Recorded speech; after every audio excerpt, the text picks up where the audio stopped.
Welcome to the Comics Aficionados, the very first episode of a brand new year, a bigger and better panel.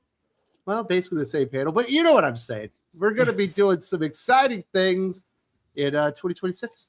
We're going to have a little bit of fun talking about some comic books, some nerd stuff. And we do have returning to the show, everybody's favorite guest, Jim. We did our How to Not podcast. I put it out there for everybody a couple weeks ago. Mm-hmm. Everybody fell in love with you again. Not everybody. Well, okay, one guy didn't like it. There might have been. It's one of those. There's 500 good comments, and that one that I will center on for at least 8 months. So I'm ready to go. But now everybody's like, "Man, this Jim guy is great." I was like, "Yeah, and he's still alive." Still alive. And then there was some funny comments where one person said, "Man, I went over to the Weird Science stuff, and I didn't find any podcast that Jim's on. Which ones are he on? Is he on?" I'm like, all of them. I didn't get it. Yeah. And then one person ended up saying, "Oh my God, he's talked for 6 minutes and hasn't stopped." I'm like, "Whoo, you better strap yourself in because it's 6 minutes." But at the end, he said, "And I'm loving it." Yeah, he did say that. That is true. Though I would have liked to have seen the comments as it got to 15 minutes, 8, as it went on. Maybe he changed his mind. But yeah, I like to think that the guy said it like he's talked for 6 minutes, and I thought there's no way I could listen to this, but here I am doing it, and I love it. I'm doing it, and I loves it. Yeah, I don't know. Some person called me a cartoon character. Somebody said I was Larry David. I was all over the place, but it was nice. I actually did. I wasn't going to look at one point. I was almost learning my lesson, but I looked, and it was fine until I saw the one guy. And then if you saw, I tried joking with him. He was like, "Yeah, I don't like this Jim guy." And I'm like, "That's fine. So many people hate me or whatever." He goes, "I don't hate you. I just can't stand you."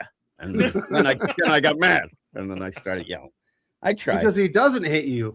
It's just your personality that's a turnoff to him. It seems. And then he's like, he said something like, I already wrote like 50 other things about how much you annoy me. You got to go look those up. Yeah, I don't think I will. So I did try that. I mean, I'm telling you, I say I will. And then I'm like looking. I'm like, yeah, I'm done. I'm done with this guy. So here we are. I'm alive. But you made it through another year, dude.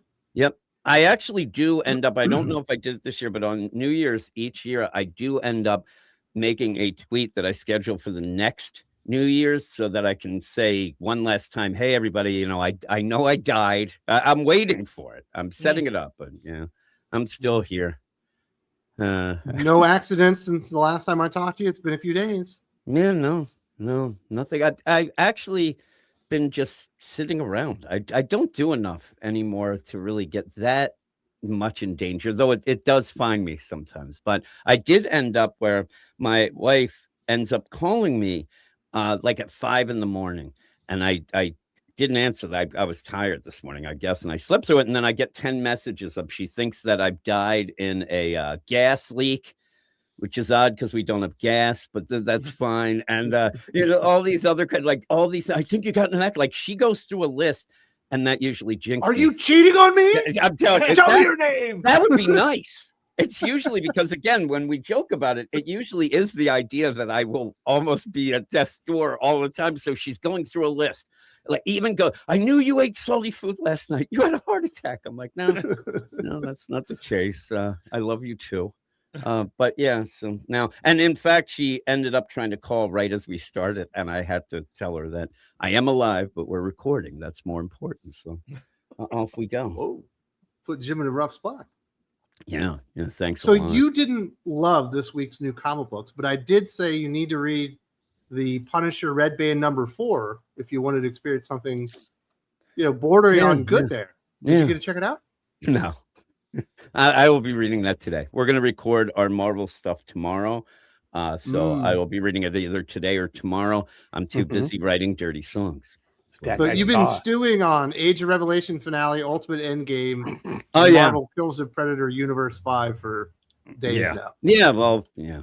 There you go. There's not great stuff. And when you start an event, it sucks. I mean, it's not really going to end well. And that Age of Revelation, that stinks. You have the Ultimate Endgame. I don't even know what the hell they're doing there. it stinks. And that's the Sully, funny thing. defend your books, man. You said you love these books. Here's where I'll explain this to Sully, though. DC had better books this week. They did, didn't they? They didn't have a single one, and they won the week. Wait till you see what I got at my local comic book shop this week with my poll list. We're gonna see Sully's fucking Ultimate Endgame blind bag is gonna come out. The cover is gonna be ripped in half. I was looking. I have a video. I made a video yesterday going to the store, and so there's a maximum you can get 3 of the Ultimate Endgame #1 blind bags. They're all damaged. The True Believer. But the thing was, the one they have on display, I'm noticing like the blind bag looks like a little faded and gnarly on top. So like, why would I not want a pristine blind bag itself? Yeah. I mean, geez. Why not? Why are you? Sully has comics derangement syndrome. I think everything he loves. You have MDS, Marvel derangement syndrome. Okay, Star Wars Boba Fett Black, White, and Red #4 was a really good book. It's recommendations at the end. No, I'm not. I'm just saying we were talking about the Marvel book, but it's more of like, I mean, for an Alyssa Wong story, it's really good, and the Sarah Pichelli, pencils were really good. And so, did you like the Alyssa Wong self-insert character? I didn't. You know what? I just like, maybe I'm so emotionally numb to like, You didn't notice the strong female character that could do no wrong? There wrong? were 2 of them, right? Like there was that little kid and that girl. Well, we'll go with the other bounty hunter that was schooling Boba Fett the entire comic. It had such a Twilight Zone end. It had such a morose kind of like, macabre, pathetic ending, and it was just like, I love that. That was actually some decent storytelling. You're like, man, that ending was pathetic. Yeah. Exactly. Well, pathos. This thing, it evokes sympathy. I mean, like, Boba Fett's completed his mission. He brought the killer back alive. Their fate with the Tarkins. He barely did anything himself. It was the other people. Plus, Sully, you bring up the point that I end up saying where when you recommend a Marvel book, there's always an asterisk. You even said it's good for an Alyssa Wong book. Like, yes, there's always a but for every Marvel book almost. Sure, you need to have a lens. You need to have a filter to put this BS through. But how is it a recommend? If you have to make a caveat, I don't. It's always a caveat. It's going to collect. There's like 2 books that you don't need it, but every other one you do. I'm fine with it because, I'm a big Kurt Vonnegut Jr. fan, and he had a picture of an asterisk, and he said that, it was a self-portrait of his a-hole. So I'm like, the asterisks and I go way back. But really, I mean, I think pound for pound, Star Wars Boba Fett Black, White, and Red has been one of the best Star Wars books that Marvel has put out. I've yet to read Vader Down. And I'll put it there. Well, I'll say, for the last 2 years. Mm-hmm. It's not better than Darth Vader by Kieran Gillen or Vader by Charles Soule or certainly Vader Down or even the Bounty Hunter series from Ethan Sachs.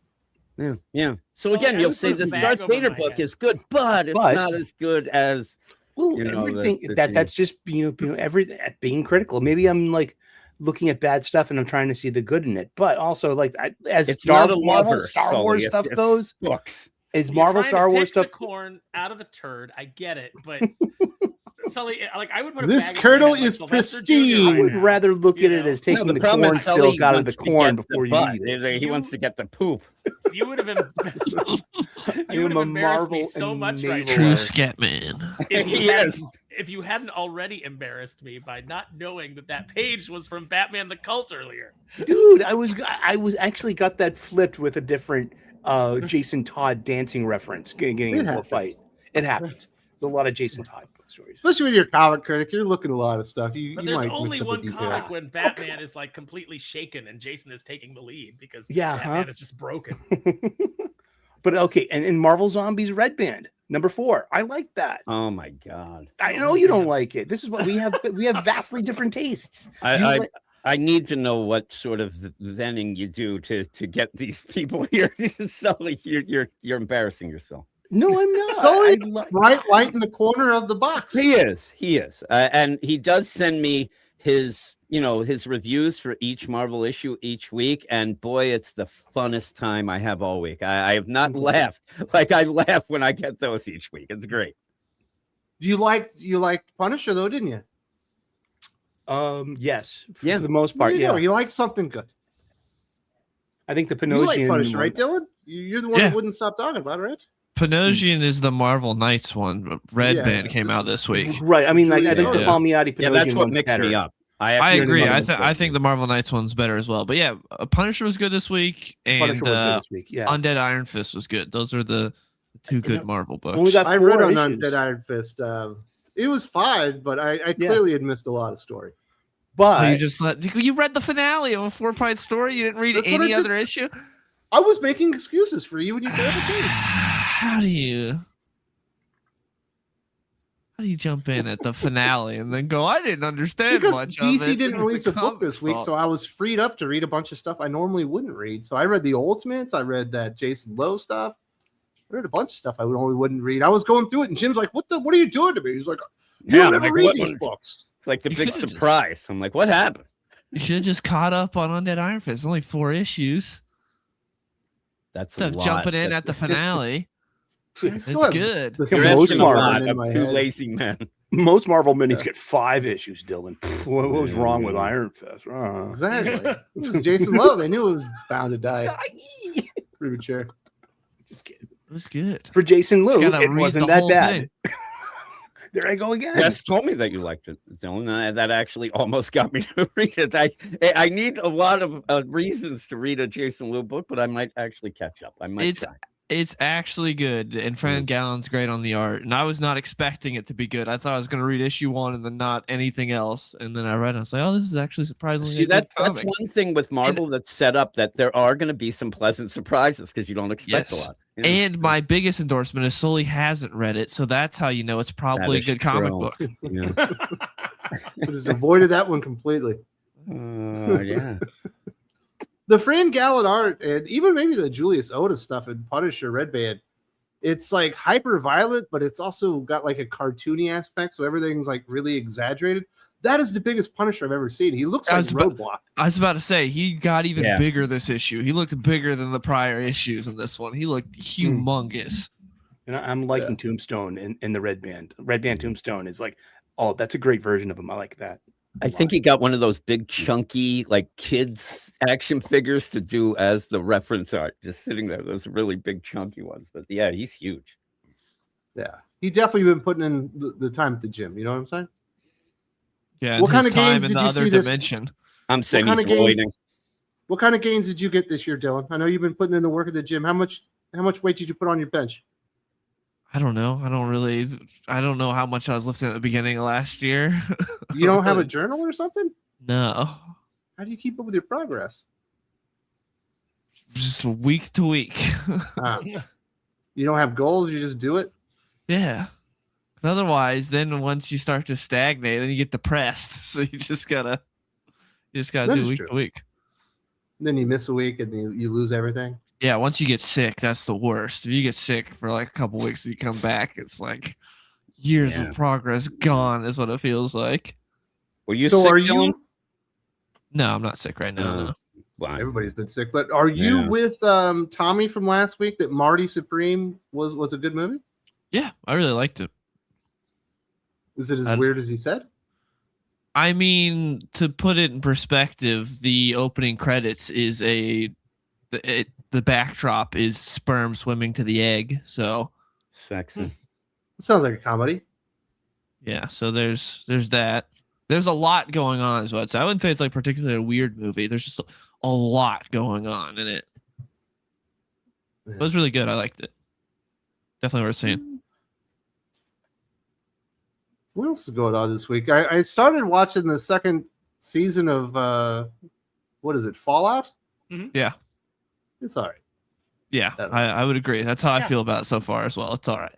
But I haven't you know, watched the latest episode by yet. I won't- by virtue of being all right, it's actually better than most things that I've watched recently on television. Way better than Stranger Things. That just finished. I went to the theater to see the finale for that. Was it worth that it? that was bad. That was a bad final season. Stranger Things kind of got similar to Jurassic Park, where the first one's like horror, thriller, intense, knows what it is, and then after that, it's like we're Fast and the Furious now. Yeah, That's kind of like what Fast and Stranger Furious is the Things same is. thing. Yeah, Stranger Things is like the first one's kind of like a thriller, kind of horror type, like lower. It knows what it is, and then by the final season, it's like we're fighting kaiju's. We're like it's Oh God! And then like there's no demogorgons or demodogs or demon bats demo or any of bats. that. Yeah, Any of that stuff from the previous seasons. Apparently the Upside Down is no longer toxic. It's it like everybody forgets can just roll so around many there. things that it set up. Mhm. And Power it creep. really makes you think that the rumor that the Duffer Brothers stole the original screenplay from their roommate in college, legit. Because after season 1, everything feels different. I enjoyed last season, other than the ending. I felt like they really fumbled the ending, but I thought season 4 was pretty good. Season 5 was just, man, and they really made Vecna just a terrible villain.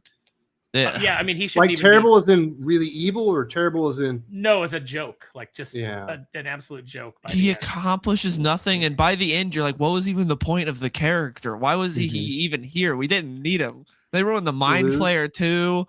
Uh-huh. Ah, man, it was. I didn't watch any of that stuff. I did hear a good theory though, that did it actually all happen, or was it their Dungeons and Dragons game? It actually all happened. Okay. Yeah, it was not. They didn't do a Well, gotcha. there goes at your the end. theory. Yeah, that was a theory. A Dylan lot of people debunked had. an expert. I'm glad they didn't do that, because then they would have done a rug pull at the end and be like, "Oh, actually, it was all just the kids' D&D game." That would have been dumb. But That what they lasted did for was dumb 9 also. years. Yeah. I mean, there's D&D games that go on that And long. part of the D&D game involved having your friend's brother attempt to sleep with your friend's mom. We got real in depth with our D&D game here. I can see kids doing Yeah, that. He's gonna so sleep So He's you got never a played front, D&D, Dylan. You got to roll. Not like ATG. that, I Like- didn't. Jim, this is your D&D next song right there, man. Apparently, Roll D&D those leads to trying to bang your friend's mom. Exactly. All right. Well, in fairness, Mike's mom has got it going on. So Yeah. She even still looks hot when she's got her scars at the end. yeah, Jeez. she's a hot woman. She's still hot. Mhm. Somebody's I into the played guilt, I guess. D&D like I did sex. I played alone. Hey, look at- into guilt. She's your age. She's my age. Yeah, I'm the age of a grandfather. My brother's my age, and he's got 5 grandkids. Yeah, but don't say it in diminutive capacity. She's Once you middle get- fucking aged. Yeah. What is she going to live to be 150? What are you talking about? She's not 75 years old. Closer to that than 20. She's like Keep it she's like tight. 42. She's like 42. Her kids Nah, are you- 18. She probably had Definitely kids at 50. about. Nah, she's like 45 max. Whatever, Dylan. I am noticing, not that I think maybe I have to take some of my preconceptions about Amazon Prime back. That they might have the best streaming stuff when it comes to original shows. Oh, they got Reacher and Fallout. What else do they have currently going on? Got that Rings of Power. You want to get into Well, that? not the Rings of Power, but they've got that The Wheel of that, Time. I'll that say that- terminal list thing. Oh yeah, Terminal List has 1 season and then a prequel. The I haven't seen the prequel's pretty prequel. badass.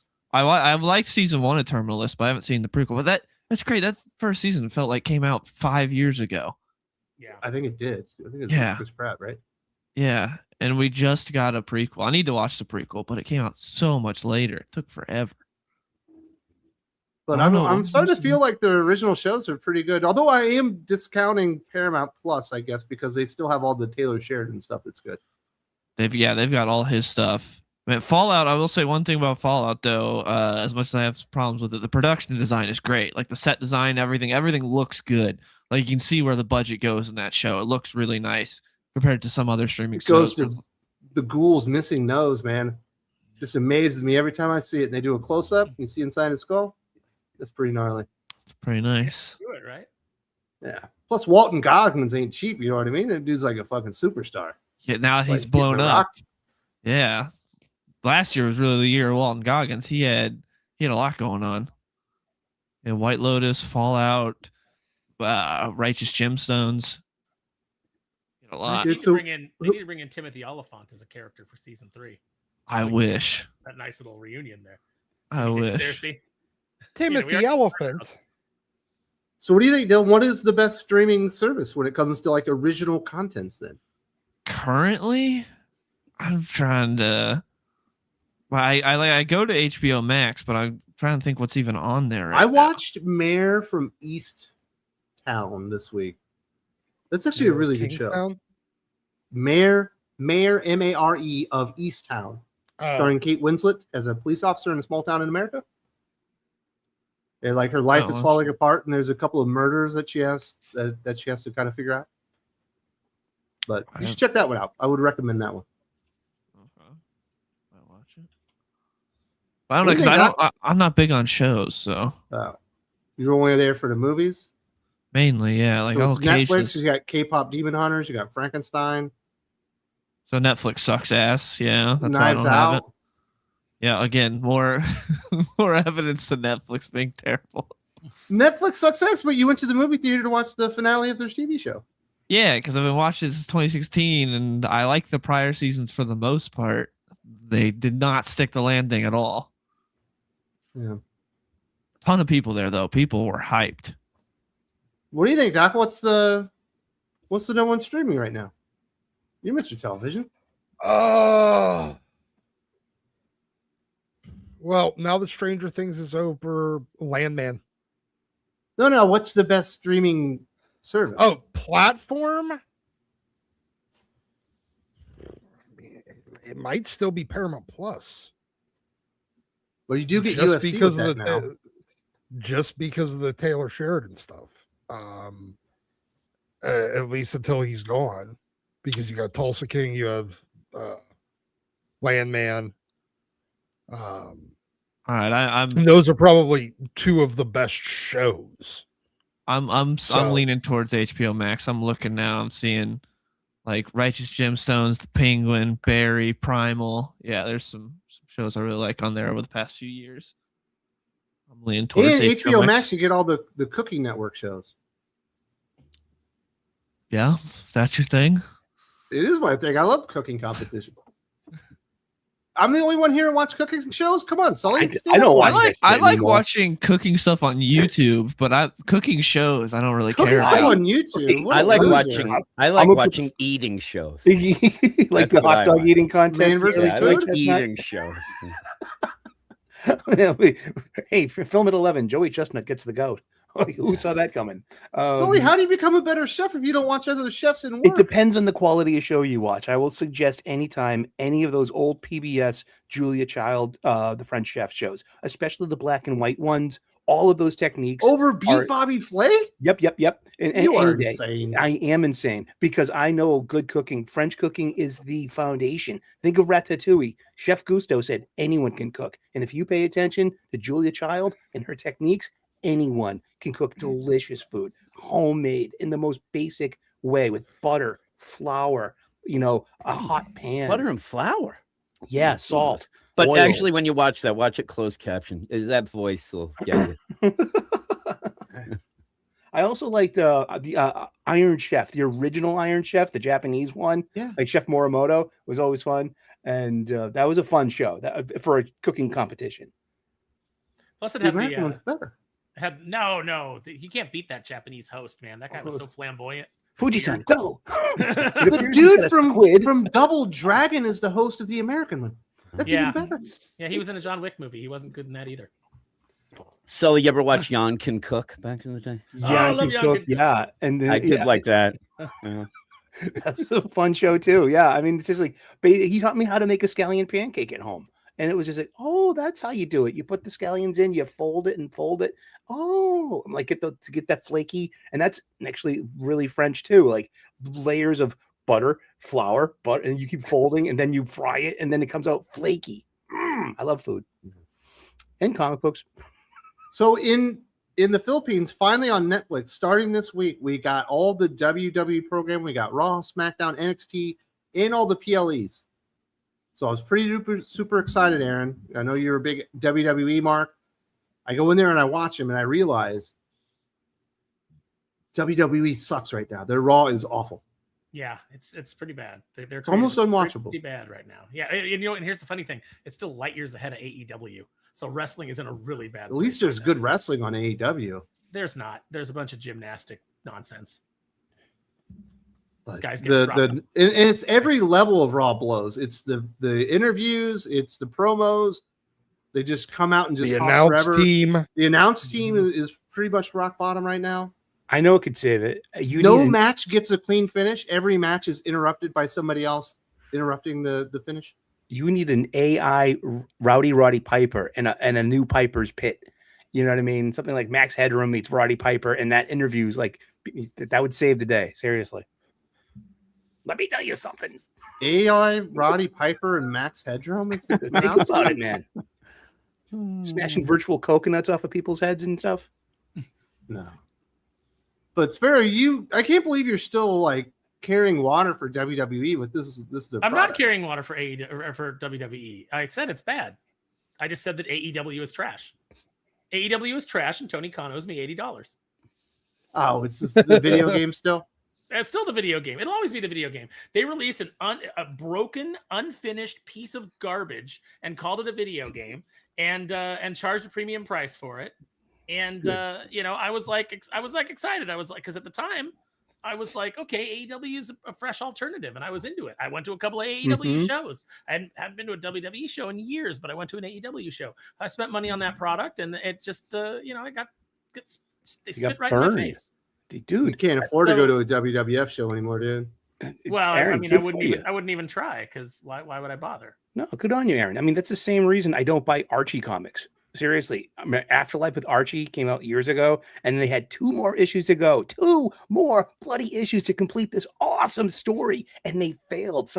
Just like they built an entire imprint, a horror imprint, on the reputation of an unfinished book. And I'm just like, you blew my mind, Archie Comics. I will never, ever spend my money with you again. That was terrible. Life with Archie the one that Mark Waid was writing? No, I mean Afterlife with Archie, the one with Francisco Francavilla. Mm-hmm. And Sugawire, and it was just it was like Walking Dead meets Archie. Like Reggie hits Hot Dog with his car, asks Sabrina to bring it back, and it comes back as a zombie, like Pet Sematary, and bites Jughead, and Jughead becomes the king of the zombies, and everyone is on the run. You should have seen Dylan's face while you were explaining that, Rev. I'm like, holy shit! He was sick to his stomach. That you thought that was good. Dylan, did you read the Mark Waid Archie stuff? No, I did not. I mean, we joke about like champions and things like that, and like Mark Waid trying to write teenagers when he was born an old man. But him writing an Archie book like made sense because he was babysitting teenagers in the 1950s when Archie set. So. Wah, wah, wah, wah. Dylan, are you going to get the Paramount Plus? Or I guess you have to, right? I literally just got it. Yeah, I just got it. That's going to be my streaming service for next, because I just get one, and HBO Max has been the one for several years now. And now I'm canceling that, getting Paramount Plus because all the UFC stuff. Yeah. Oh, I thought it was because you were like, I really think that they're going to. Landman must be really they're gonna hot. win this. They're going to win this WB war with Netflix. I wish. I hope so, because Netflix be like, we'll give a 17-day theatrical window. Yeah. Ridiculous. I would suggest watching Mayor of Easttown, Mayor Mare, before your subscription runs out on HBO Max. Uh-huh. It's a big murder mystery thing. It's pretty good. Got a good cast too. The guy that plays Quicksilver in the Fox X-Men movies, Evan Peters. Evan Peters. He's in there.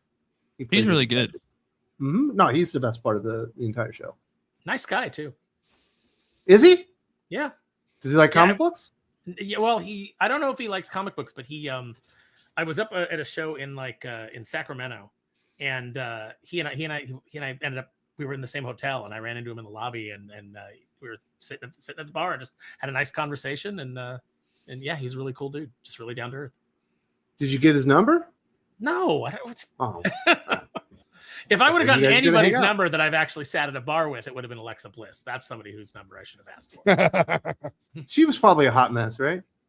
Oh, she was adorable. Like she was really cool. Yeah. But what's his face? Right. Consequences Creed. He likes comic books, right? Consequences Creed. Austin Creed, whatever. What was the name? Oh, Xavier Woods. That's Yes. right. That's right. I forgot his old school name. Yeah, no, he likes comic books. He's super into all that nerd shit, which is why they come down, to the ring. They were doing the costumes and everything for a while. He came over and saw me at a show in Seattle. The New Day was there, just walking around as fans, and he and I had talked about. He picked up the Darkwing Duck omnibus, and he came over to say hello. Like made a special trip over to say hello to the table to Silvani and I. So that was like that was super cool. Love that dude. Man, did he give you like a big box of Bootios or something Nuggie. cool? He did not, but he just came over and like we had a nice conversation, and James drew a duck version of him in the omnibus playing the big trombone. He doesn't give noogies, Jim. They had the box of Bootios. Yeah, the booty. He brought me some pancakes, but they were in Big E's pants. Should have got it. I didn't really want them. Worth it.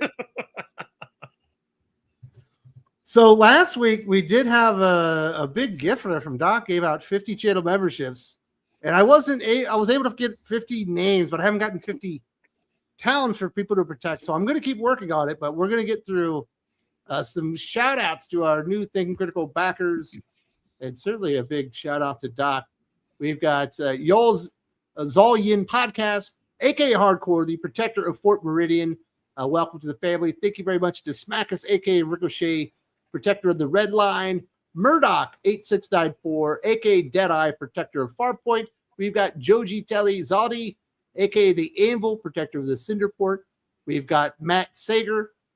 The hero name is Flash Flood, protector of Oyster Bay. Sean Extifer, also known as Overclock, protector of Signal Hill. Darth Cisco, Impact Point himself, protector of Iron Grip. We've got Aldith, aka Proxy, protector of the Buffer. We got Creo, aka the Glitch, protector of Desync City. Tommy from World at War Comics, aka Megadeth, protector of the Kill Box. We got Chester Benson, known as Hollow, protector of Drywell.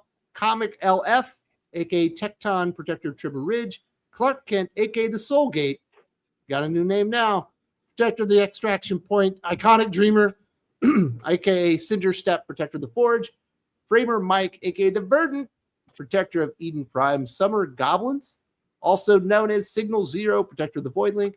Julius Seether goes by the name of Event Horizon and protects the Singularity. We got the Best Around, also known as Grimreach, protector of Grey Basin. Jared from Comics League, the Luminary himself, protector of the Watchtower. And finally, for now, Cobain, aka Static Quo, protector of Freyport. So if you're interested in supporting the channel, getting awesome extra videos and podcasts and all that good stuff, there are links in the video description to the Patreon and channel memberships. Hope to see you there very soon. And thank you very much to Doc and everybody else for supporting the channel. Been lots of fun. We got some peoples here. Jagrid 2. He's also known as Shenanigans, and he's the reason that Doc and I reviewed Ultimate Endgame this week. Am I overreacting that I'm considering dropping Green Lantern, even though it's been my favorite book since they are replacing Hal with Kyle? Wow. So let's throw that one down to Dell. Do you think he's overreacting? I don't think so, because I've been considering the same thing. Yeah, because Hal kind of took a back seat in his own book this past year. And so I feel like Green Lantern, I still enjoyed it. It was one of the better books of the year, but I felt like it took a step down from what it was when they kind of backseated Hal and threw a bunch of other characters in the front. And now with him getting thrown into the backup stories and Kyle taking over, I don't care as much about Kyle. I might be dropping. I'll give it a shot. I'll see how it is. But yeah, I don't think it's overreacting. I'm considering the same thing. I'm having the same predicament myself. I'm not considering dropping it, but I'm going, why are they doing this? It doesn't even make sense. They've already put Hal on the back burner. I'm waiting for him to come to the forefront, and they decided not to do it. And that's why you have a Green Lantern core book. You throw those guys there. Exactly. Yeah. That's why that book could be even better with Kyle full time in that and a bunch of other things. And yet you mess with the main book. It doesn't make sense. But I will trust Jeremy Adams and assume that everything will turn out well.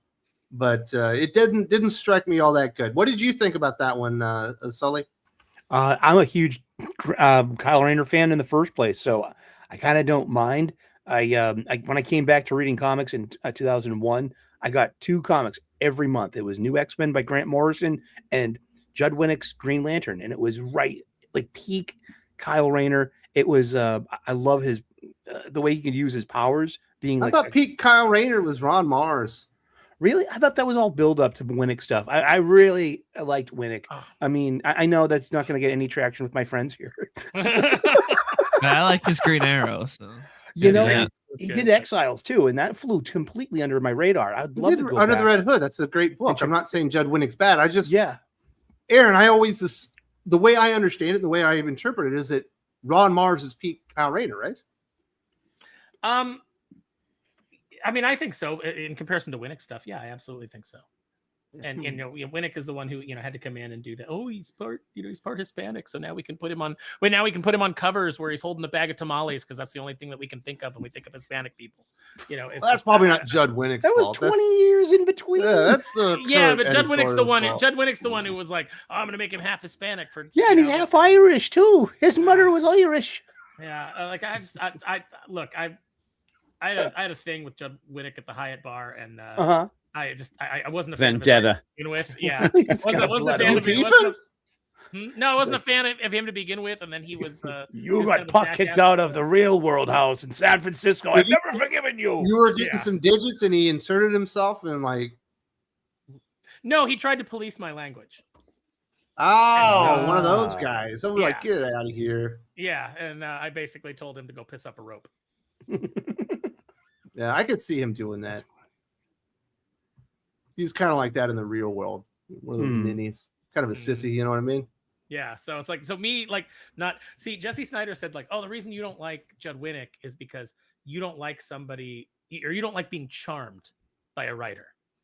And I said, no, I don't like when I know the writer is trying really hard to charm me. When I can sense that, then I form a resistance to it. So I already was not a huge Tom fan of Taylor's Nightwing, dude. I know exactly what you're talking about. Mm-hmm. Like, I'm So not it's falling for this. Yeah, so it's like I liked Under the Red Hood well enough, but his other stuff I wasn't a huge fan of. And then when I met him personally, I became even less of a fan. Man, there you go. Don't say any bad words around Judd Winnick. Oh my goodness! So it's a good story, but Judd Winnick wrote it. Oh, again. Snyderman 97. It's my birthday today, and I wanted to celebrate with you guys. Happy New Year's, and thanks for all you guys do. Well, happy birthday. brother. Happy birthday. Hey, happy Hope birthday. you're having a good one. We'll try to be extra funny and enjoyable. You know what we're going to try to do, Aaron? Let's try to charm Snyderman into liking us, Just like Judd really Winnick. hard. just like Judd Winnick. That's right. But I'm going to tell you can't say gay. You can't say something's gay. And Sully you is our can't be puck.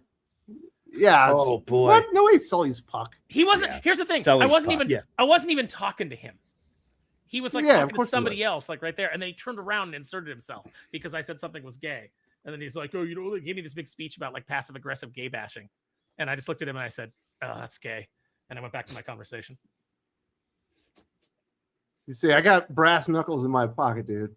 You sure Like, you want to do this? Dude, I'm Gen X. You're This just one's gonna for have to deal with it. Pedro. Throw a fastball. This is for Pedro, homie. Just lay him out. Oh god, that would have been bad. So, hopefully you're enjoying your birthday, and we will not police anybody's language like Judd Winnick, and we will continue to make fun of Sully and do all the great things that we do here on a weekly basis. On Thinking Critical's Comics Aficionados, your Saturday morning delight. Sully Akabe says, "So what's the big shakeup?" I assume he's talking about DC Comics from the thumbnail on the title. So they're replacing Superman. They're replacing Hal Jordan as Green Lantern. They're replacing the entire team of Titans. There's a new writer on Nightwing. There's a new writer on Flash. And they're introducing 60 new books. Barry They're Allen's been shakeup. replaced as well. He's been depowered. Yeah. The worst. He has already. Oh. we haven't seen him for a long time. Thank you for clearing that up. I thought the you said one it was thing that continues flowered. from absolute power. Nonsense. Mhm. Yeah. But the whole thing with the shakeup is it was set up at the beginning of KO. They're just gonna, whoever wins, Superman, reset. Superman probably has to exit because of that, and Has to take out himself, or he's going to Mm. destroy the world, and he makes the sacrifice. Yep, That's what he I'm realizes assuming. that because he's so overpowered now, he has to kind of go away, and then everything else is through Superman's lens of what he wanted or what he thought to have happened. And obviously, he hates Hal. Is what I guess. I've got but to yeah, go. we'll see how it Superman goes. hated me. But when people, once KO was announced, you end up, when you look, it ends in March, and I've been saying all along, we're going to have at least a soft reset, because whoever does win will bring back Hal, and that'll change something. It's going to change something, so it's pretty cool. It might be a disaster, but it's something. So I said new writer on Nightwing. It's not. They're going to do a new direction, supposedly. So I guess I screwed that one up. Thank God. Yeah. And then the only winner, I think, out of all of this, I guess, is Dylan. You finally got that Jonah Hex book you've been begging for. Yeah, we're getting Deathstroke and Jonah Hex books. Those are two specifically targeted at me books. So hopefully they're good, because I have no idea. They haven't Dennis done Camp. No, Jonah Hex kind of feels no. like a hand in glove situation. You don't put that juju on me. You can't do that. Social justice in the Civil War era. Isn't that wonderful? Amazing. I can smell it a mile away. Beautiful. Let's give Calvin Jonah says some- Tom King got divorce papers to get for Christmas. I don't believe that. You're making that up. He's probably happily married or something. I don't think he's happily married. I think he's Probably still married, at least. Man. Christopher Brown says, just read some great books. Silent Night was a fun story with excellent fight scenes. The Golem is a dark tale told in a Savage Sword art style. Finally, Unholy Nightmare needs to go monthly. I would. I co-wrote the Golem, so thank you. I appreciate that. Yeah, Silent Nights. I edited all those books. Silent Nights. That first. Aaron, don't undersell yourself. Let's be honest. You did all the hard work in the Golem. Drew was just there watching it. Drew, what does Drew do really, except stand on the shoulders of the giant that is me? No, Drew's turned in. He's turned in some exceptional work. Silent Nights. He wrote a great fight sequence. He choreographed that whole fight and laid it out. And that's something that I, as a writer, am really lazy about. I often leave fight scenes up to the artist unless I have a very specific vision for how they should go. So I'll say here's where the fight starts, here's where the fight ends, have fun in between, is normally what I do. But man, Drew laid that whole thing out, and it was a great fight. So Silent Nights, finally we've managed to get the last of the books that people who hadn't received theirs due to the absolutely abysmal fulfillment company. So those are out to people. So thankfully everybody's got their orders. We're finishing up 2 and 3 right now. And those are now going to be fulfilled in-house through the Comic Mint, as opposed to going out to any other fulfillment company. It's all going to be done in-house so that we can keep control of it and not have these things happen again. Very nice. But yeah, you and Drew been doing a lot of work together, dude. Yeah, no, it's fun. I like working with Drew. He's that guy writes his ass off, and he writes fast. So he'll throw scripts at me, and I'm like, "Oh, we're doing this already? Wait, how are we on 3? Number 1 is why am I reading script 3? Number 1's not even out yet." But that's how fast he is. And Unholy Nightmare, I would love it if that book was monthly or at least bi-monthly. Unfortunately, comics doesn't really pay enough, and people have to have full-time jobs. So Aurelio, he does what he can, does a beautiful job, but I would love it if the book was so successful that Aurelio could just work on that property and whatever else he wanted to do. Yeah, We're not working not at the there yet. meat plant, working on his muscles like old No, Rocky. he's a teacher, so he's teaching the lovely talent of comic book art to other artists. Beautiful. Callum says, on what Aaron said about garbage, there's this upcoming 007 game, which is obviously written by a woman or a feminist, which will fail. Yeah. Yeah. Did you see that, Dylan? Yeah, I saw. I like IO Interactive. I love the Hitman games, but yeah, they were just talking about how it's in a modern day, so of course it's gonna be more diverse or whatever they said. They had some quote that made the 007 rounds. First Light. Yes, It's a little tone deaf. It'd be a little tone deaf if we didn't do it for a modern audience. Yeah. And you're like, wow. I know what that means. And so it's not Maybe like a Ink period Detective. piece where you get great fashion and great cars and good No, gadget it's- porn and no. 10 minutes into the game, James Bond dies and you replace him with a female Bond. Ooh, And I hope that's she has the a playable nose ring. character. And And it's a inside the complete nose bait and ring, switch. inside the nose ring is the antenna, so she can directly download.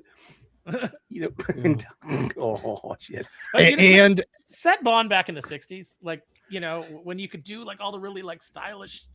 I would love it if they just went back to the '60s. Yeah, she do does some the gear side head shave, and then her period is her superpower. Something like that. Oh, like what they did with Fantastic Four, First Steps. Give you this retro futuristic thing. You can do that. I mean, I think that would be a great template for Bond. Make it a period piece. Like you can go like, remember Mad Men and how Mad Men fashion like period piece. Huge period. I know. Piece. After Oh my god! There's your next song, Jimmy.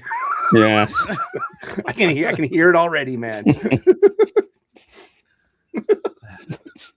So there's red flags associated with this 007. Callum's not crazy. Yeah. No, Callum's absolutely right. There's a lot of red flags. He's on.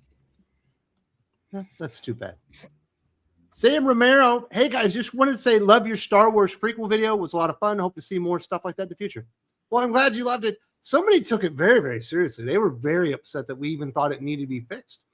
Yeah, I saw a really- few people in the comments that were not too happy with it. More so it's than nice me? to know that Romero liked it. But I had a good time with that one. That was a great conversation. We just had that's a a lot bunch of of fun. fun talking about it. I didn't look at the comments. People were upset. Yeah. It was like, what are you guys talking about? You can't fix this. He was like, he has to be a child prodigy genius. Who else is going to make 3PO? I was like, Anybody like a factory that makes protocol droids. I was about to say, you Why don't is a have to little know kid- who makes 3PO. That's not something that's important. That's like knowing where Han Solo got his gun. Hey, you want to know where Han Solo got his gun? Not really. How'd you get your name, At Han? the fucking store. It's, Or- a At the store. He Really? bought Oh, it he at got the it? Yeah. armory. it's a big deal, and you're like, all right, what is it? Some guy gave it to him. Give it to him.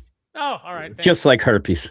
It's like, Did you like Jim in the Solo prequel where they explained why Chewbacca is called Chewie? yeah, that was great. Look, we've done a Because I couple of know that you- specials. Like me, Jim, I know that you were sitting there when you were watching Lord of the Rings, and all of a sudden they called Samwise Sam, and you were like, "Who's this Sam?" Yeah, I guy was like, they're talking about all of a sudden. What's there, another character? But Dylan and Aaron and myself, we've done a couple of those specials. Normally for the Geek Fix or something when there's like a holiday, but we'll definitely do some more of that stuff. It's good. Maybe we can fix Good Tiptoes. times. Oh yeah, we got to fix Tiptoes, and we got to get a sequel to Tiptoes in the future. And what was the other one that we did, Dylan? We recorded it on like a Sunday or something, and you were all upset because there was a Giants game. What was the other one that we did? I can't remember, but it was good. I can't remember either.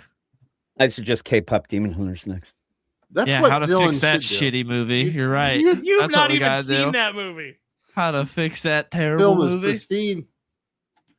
Brandon Cortez, the big shakeup is Jim Lee completes his books on time. That would be the funniest thing in 2026 if Superman Spider-Man was delayed until after Spider-Man Superman because Jim Lee couldn't get his 3 pages done on time with his Tom King story. And it would be totally on brand. Yeah. So Tom King's only got 3 pages. Well, it's a backup story. Well, actually, it's the big backup story, so it might be like 6 or 7. So What do he'll they only do? ruin 10 Oh. characters in it. Yeah, it was Yeah. like with 3 pages, there's not much he can ruin there. But then I was like, oh god, no, No, more than no. 3. You can do a lot of damage in 3 pages. Trust me. Because everything that I've read and some of the retailers I talked to was that the sales on Batman Deadpool were not as strong as DC anticipated, not nearly as strong as Deadpool Batman, because Marvel got to market first. So if Jim Lee screwed him out of that and had it delayed for 3 months because he couldn't make the fucking book on time, it would be perfect. But hopefully we get Hattush Part 2 by the year 2035. Imagine But I your don't book know. with the We're same all characters. clamoring for it. Yes. Imagine your book with the same characters doing worse than Zeb Wells. So Jagron 2 says, is Hush 2 the biggest selling failure of 2025? Definitely not, because the Hush 2 issues sell well. They are still selling well despite the delays. I think No. I think he's saying, is it the biggest selling? He needed a hyphen It's a between biggest and failure. selling, right? Yeah. biggest yeah. selling, as in like it's the best selling, Oh, but it's still a failure. I thought he was saying biggest selling failure, like it was a failure in selling. No, But he's no, saying no. it's a best selling failure of a book. I would say yes, because Well, I think Deadpool Batman really sucked. yeah, Especially in but it's comparison still to Batman Deadpool, and it sold but better. it did its job, which was to sell. It was only one issue. You can't, unless it just doesn't sell, and there's still like millions. I mean, granted, there are still millions of the fucking variants sitting on shelves out there, but I would say it is because you had to literally do the relaunch before issue 160 fucking whatever is gonna come out after issue like 5. 165, yeah. It shows the ridiculousness and the But- absurdity of giving a shit about numbering and legacy numbering. Thank you, Marvel. But it's that, or maybe Absolute Martian Manhunter, which, for reasons I can't comprehend, still sells pretty decent, and it shouldn't. You could also definitely make the argument that Ultimate Spider-Man is a big selling failure because it didn't actually tell us, didn't actually give I us would Spider-Man. read that 100 times again before I wanted to jump into another issue of Hush 2, which has been very, very bad. Still has been horrible. I don't know, but between us girls, did Ultimate Endgame #1 spoil the ending of Ultimate Spider-Man 24? Who cares? Yeah. I'm with Jim. Who gives I would a shit? have to Oh, read I- either of them to know the answer to that Ultimate question. Spider-Man 24 hasn't come out yet. That's the point. Yeah, probably. Kaiser says Kaiser has a message for Dylan. He says, Dylan, I was on your side on K-pop Demon Hunters, but my girls love that movie, and I finally watched it with them, and it's a great movie. I have not Bam. seen it. My girlfriend watched it on her own, and she said the music was good, and the rest of the movie was pretty bad. Oh, She really? just Yeah. said like that so you'd still stay with her. She knew that you'd Yeah. probably leave for pointing out how amazing the girls in K-pop Demon Hunters are. No, I'm Dylan- just saying, Dylan- like Dylan's her be being like- more the target audience, and she didn't even find it that much that good. She loved the music. Damn. Yeah, Is it she liked the musical? music. She said the music was good, The music was good. The action but was she said good. the plot wasn't very good. She didn't care for Well, it. that makes me think that she doesn't like superhero comics, because the plot is just a superhero comic book. Yeah. Yeah, it is. It's I love the. Are you dating outside the nerd sphere? What are you doing, Yeah. Dylan? Oh, Yeah. Are you pathetic. dating a normie? I'm in love with the normie. That's So gross. am I. I have That's why Dylan goes to the gym. He's got to, she's like, oh, you're a nerd, but you do have guns. So she's very confused. No, the best That's gross. What you gotta do? the You best shouldn't part be about dating outside the nerd sphere, dude. no, the best part about dating a normie is you get to mansplain everything. This is great. While their eyes glaze over. And this is Hal Jordan, and he's got a magic ring. No, the best thing in the world is where someone's asking you like something like, oh, hey, do you have a Star Wars story? And you're like, yeah, I got some ideas for some Star Wars stories. This is back before I hated Star Wars. And you start rattling it off, and then you say something like, oh, that character is a Trandoshan. Trandoshans are like a lizard race, like Bosk. And they give you that look, and they go, I know what a Trandoshan is. And you're like, yes. It's a great feeling. But yeah, Rumi is the #1 character in K-pop Demon Hunters. Crazy. Federico de la Casa. Hey guys, Happy New Year's. Do you think that if Netflix buys Warner Brothers, could they sell DC Comics only on Netflix app opposed to print them? I don't think they'd bother. Yeah. Could they? Yes. They could. Would they? Probably not. I think as a company, if they saw a future for DC Comics, it would be digital first strategy. Yeah, and they would if they actually cared, if it was worthwhile for them to even think about and to put in the money into development, they'd integrate the digital comics into the platform the same way that they tried to do gaming. But I don't think it's going to be enough money for them to even try to figure out how to integrate it into the apps. Yeah, but I could definitely see them doing that. That could be the best fallout. It would be DC Comics having a comprehensive, coherent digital strategy. Now, if that took out all of print comic books, that would suck. They only just did them as like collectibles. They were super duper fucking expensive, $10 just for a comic book because they don't really print anymore. That would blow. That would suck. But I think they would probably go with a licensing strategy before that because they do physical comic books. For some of their projects, there are Netflix movies and stuff that get comic books, and they just license it out. So I think that would probably come first. But I think it is all in the cards. And then Jackron says, Hot Toys is doing 1/6 K-pop Demon Hunters, Aaron. You can pick them up. That's the wrong scale. It's the wrong scale. Yep. Yeah. Aaron, if it's not in his right scale, he throws a temper tantrum like a little baby. That's right. Like a little tiny baby. Yeah. This is too big. It doesn't match up with my fucking Star Wars characters. No, it's not the Star Wars characters. Star Wars My characters Marvel Legends should be 3 and 3/4. Yeah, it's got to be like the Marvel Legends, the G.I. Joe Classified. It's got to match that scale. Man, Batman Keep Up Demon Hunters would be an amazing crossover. You are correct. Oh yeah, I'd check that out. Totally. Dylan would have to at that point. No, there's plenty of Batman stuff I ignore. I'd be good. What about Superman X K-pop Demon Hunters?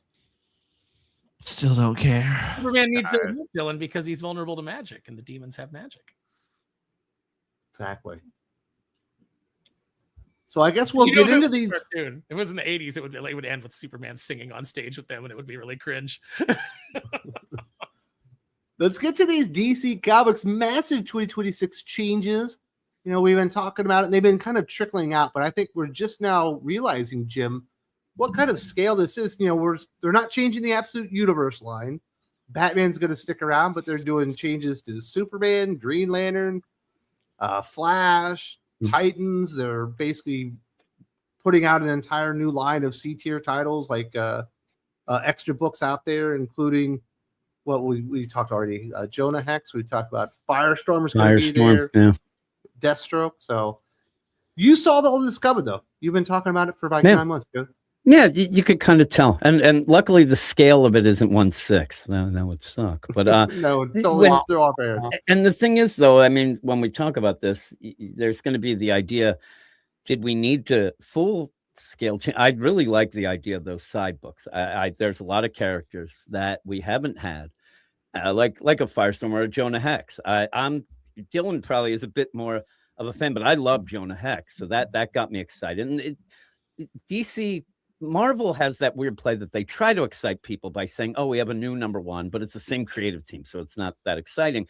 DC gets to points where things start to feel stale. Even when they're good, there's not a lot of Shakeup. There's not a lot of new things, and that's why I really like these side books, the bit of characters that you didn't have. Sometimes you end up having writers on those that haven't done a lot of stuff, and you can end up, oh man, I really like that guy, or it allows like a Chris Condon to do more things and stuff like that. So I'm kind of excited about it because again, I think DC is done a lot better than Marvel in the past couple of years, but sometimes, like I said, it starts to feel stale. Even when you get the solicits, it's just like, oh, I bet that it's still going on. Some of the books that are going on and continuing are odd, but I think it'll be exciting. I don't think it's going to be something where it's going to get a ton of new readers in, like, oh my God, like Kyle Rayner on the Green Lantern. I don't think that's something to get people. Maybe Kyle Rayner fans. Again, Kyle Rayner hasn't been around for a while either. He's just been a side character in some things. Maybe even do like one of those minis with him, or like I said, the Green Lantern Corps. I think that they might end up, tipping the apple cart a bit on some of these things because everything I see right now is people pissed off about some of the stuff. So we'll see. But but it seemed like it was set up. Once K.O. came in and they said right away, when you end, if you defeat Darkseid, you're going to have to remake the world. Obviously, some things will change. So that's their excuse to have a little bit of a soft reboot. But they kind of do that at the end of all their events. And that's one of the things I saw people talking about. about the idea of a full reboot, and everybody's so against the full reboot, and we haven't had a full reboot since the New 52, and maybe we should have. After the Death Metal Knights deal, the Snyder thing, the last one, they might have been better served to do a reboot then, because it was a convoluted mess for a while, and they kept trying to catch up to it, but that's just the deal. Yeah, I appreciate the fact that Scott Snyder's kids played Mortal Kombat 11 in front of him, and then he basically just took the plot and like whoever wins gets to remake everything. Yeah. And then he's going to Mortal Kombat 1 the DC universe, but to a lesser extent. But yeah, I don't know. I just don't think that's. I don't think this event. Do you think this event is landing, Dylan? Like, I don't know, because I don't know how many people are really digging KO, because with DC, all the talk is about Absolute. I'm enjoying KO right now. It's not like the greatest event of all time, but in terms of recent comic events over like the past 5 years or so, I think KO is definitely one of the better ones, because it hasn't gone too far. Right now, it's just been a fun beat 'em up. Issue 2, I thought, was great.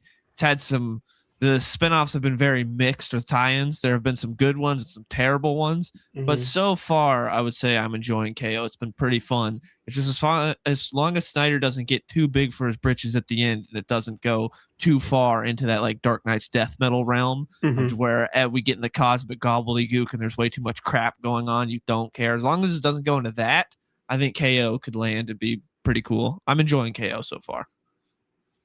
My favorite part of KO are going to be the upcoming variant covers with like the video game side scrolling, the 2D fighting ones. I saw a Kyle Rayner one and a Superboy Prime one. Those are the ones I want. And I'm reading Green Lantern, and I'm reading Aquaman, and I'm reading Superman. And that's like my only real way into, I guess, KO. And Green Lantern's not even going there really much.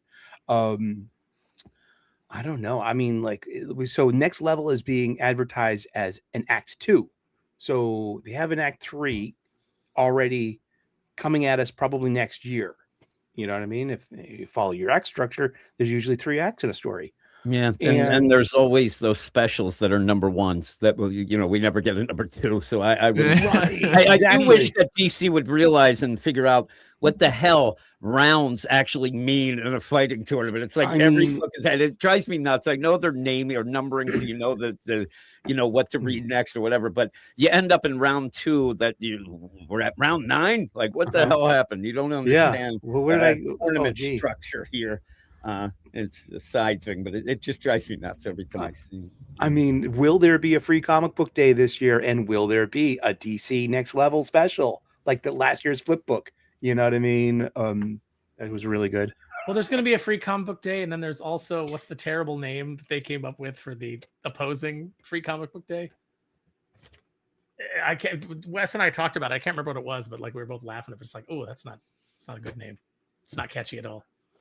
No idea. I'm just hoping with this, because I like a lot of the books that have been announced. Not all the creative teams have been announced, but I'm excited, and I'm hoping that they can keep these books going. Because, for instance, I'd like Jim was talking about with Chris Conn, I really liked his Green Arrow, but that got canceled. And it's like, if we get all these great side books, it's like, man, we're getting Lobo back, Deathstroke, Jonah Hex, and it's like they get canceled by the end of the year. It's kind of just thinking, what's the point? So hopefully they can get some of those people that are reading the Absolute titles to come over and check out these new books and get excited for these new books, because All In had some really good titles. It's just, if you look at what people are reading, it's like most people are just reading Absolute, not checking out the really good standard ongoings that DC has going on. Yeah, and I really worry sometimes because, again, a Jonah Hex. We haven't had a Jonah Hex book since the New 52. And when you wait for the creative teams, I'm always cynical when you see these things and you're like, oh, they just threw crap there so they can justify that's why we don't have a Jonah Hex book. He never works, but it's like you didn't even give it a chance. You didn't even give it the full deal. That's what really worries me. And the idea of adding so many books, and if you do the math, not as many really good writers that might equal out to that amount of books. And you're like, that might be trouble. It's what happens with Marvel a lot. It's like they recycle a lot. But that put the kibosh on my expectations. It's like, I want to be excited about 2026. I want some really good DC books. I want to be excited for Firestorm specifically. Yet what's holding me back? Oh, I don't know who the creative team is. Yeah, I and mean, you and Dylan both said that, and that's the problem. You go 15 years ago, 20 years ago, or whatever it would be, you'd say there's a Firestorm book, and you'd be excited right away because you're pretty sure this is going to be pretty cool. They'll get somebody good to write it. But now, yeah, you gotta hold it back a bit and wait to see who's on it, because there are not like there could be mid writers, but now there's just so many writers that are just not good at all. We do have the creator list. This is who they put out there: Jeff Lemire, Greg Rucka, Javier Rodriguez, Jamal Campbell, Scotty Young, Mariko Tamaki, James Herron, Kyle Higgins, Josh Williamson, Daniel DiNicolo, Michael Walsh, Carmine Diaz-Domenico, Rafael De La Tour, Jorge Corona, Tony Fleeks, Amankai Nalpan, Dennis Campadeni. So there's some artists in there too. Yeah. There are a couple of names that get you excited. There's about 4 that don't, though. So yeah, I recognize 2 that I would like to is an automatic no. Yeah, Mariko I'd see what they put Kyle Higgins on. Yeah. You're hoping for Jonah Hex? Good. Yeah, Jonah Hex would be really good. I think that would be cool. I mean, I'd be down out of the names on that list. Him or Jeff Lemire. Jeff would be Lemire. the only Those are two. the 2 that I thought when he's reading it. Yeah. Who had one on Jonah Yeah, Hex. but also, And isn't that just some of the creators? I felt like when they released It that, says they're like, others. yeah. So there could be others. Those are the Others. big names. Obviously, the dream would be for Paul Miotti to come back for Jonah Hex. Like he That'd said, be he had a cool. he had a that'd be pretty awesome. he had a Or- good 2025. I liked most of his stuff, and he's obviously the greatest to do Jonah Hex in the modern day. Like he gets the character, so there's no guesswork there. You have a guy that understands the character. Seems like you're doing more Marvel right now, though. right. Although I guess all that But- stuff's been done yeah. for a while. Yes, but also because I interviewed him with Tommy, and the reason he's doing more Marvel than DC is like Marvel called me. Yeah, they DC call him doesn't. this, so, yeah. That's what he's saying. He's like, that's why. It's like someone at Marvel just, I guess, likes me or something because they just called me like, hey, you want to do this? How about this? And so that's why it's where no one at DC calls him right now. I just saw breaking news. The others, Leah Williams and Teenie Howard. It's just Oh, Oh, no. hey. that it really pumps my nads. Oh yeah. Moliere really pumps my nads. But I mean, I mean Joshua Williamson, Legion. I mean, that's He's going to be doing Legion. Obviously, I'm Scotty looking Young's going to be forward. doing Lobo. We know a few of them. right. Yeah. But Yeah. like, I mean, Rucka. I mean, Rucka's Still doing don't have an Batwoman. artist for Legion though, right? No, we haven't heard the artist. Of Legion. Yeah. No. But I'm really hoping that Legion book is Superboy Prime Yes, being in please. Superman just for a couple of months and then going over to Legion. That'd be great. Let him live in the 31st century and maybe learn to Fit be a in better better hero there. through his inspirations. You know what I mean? I could see that.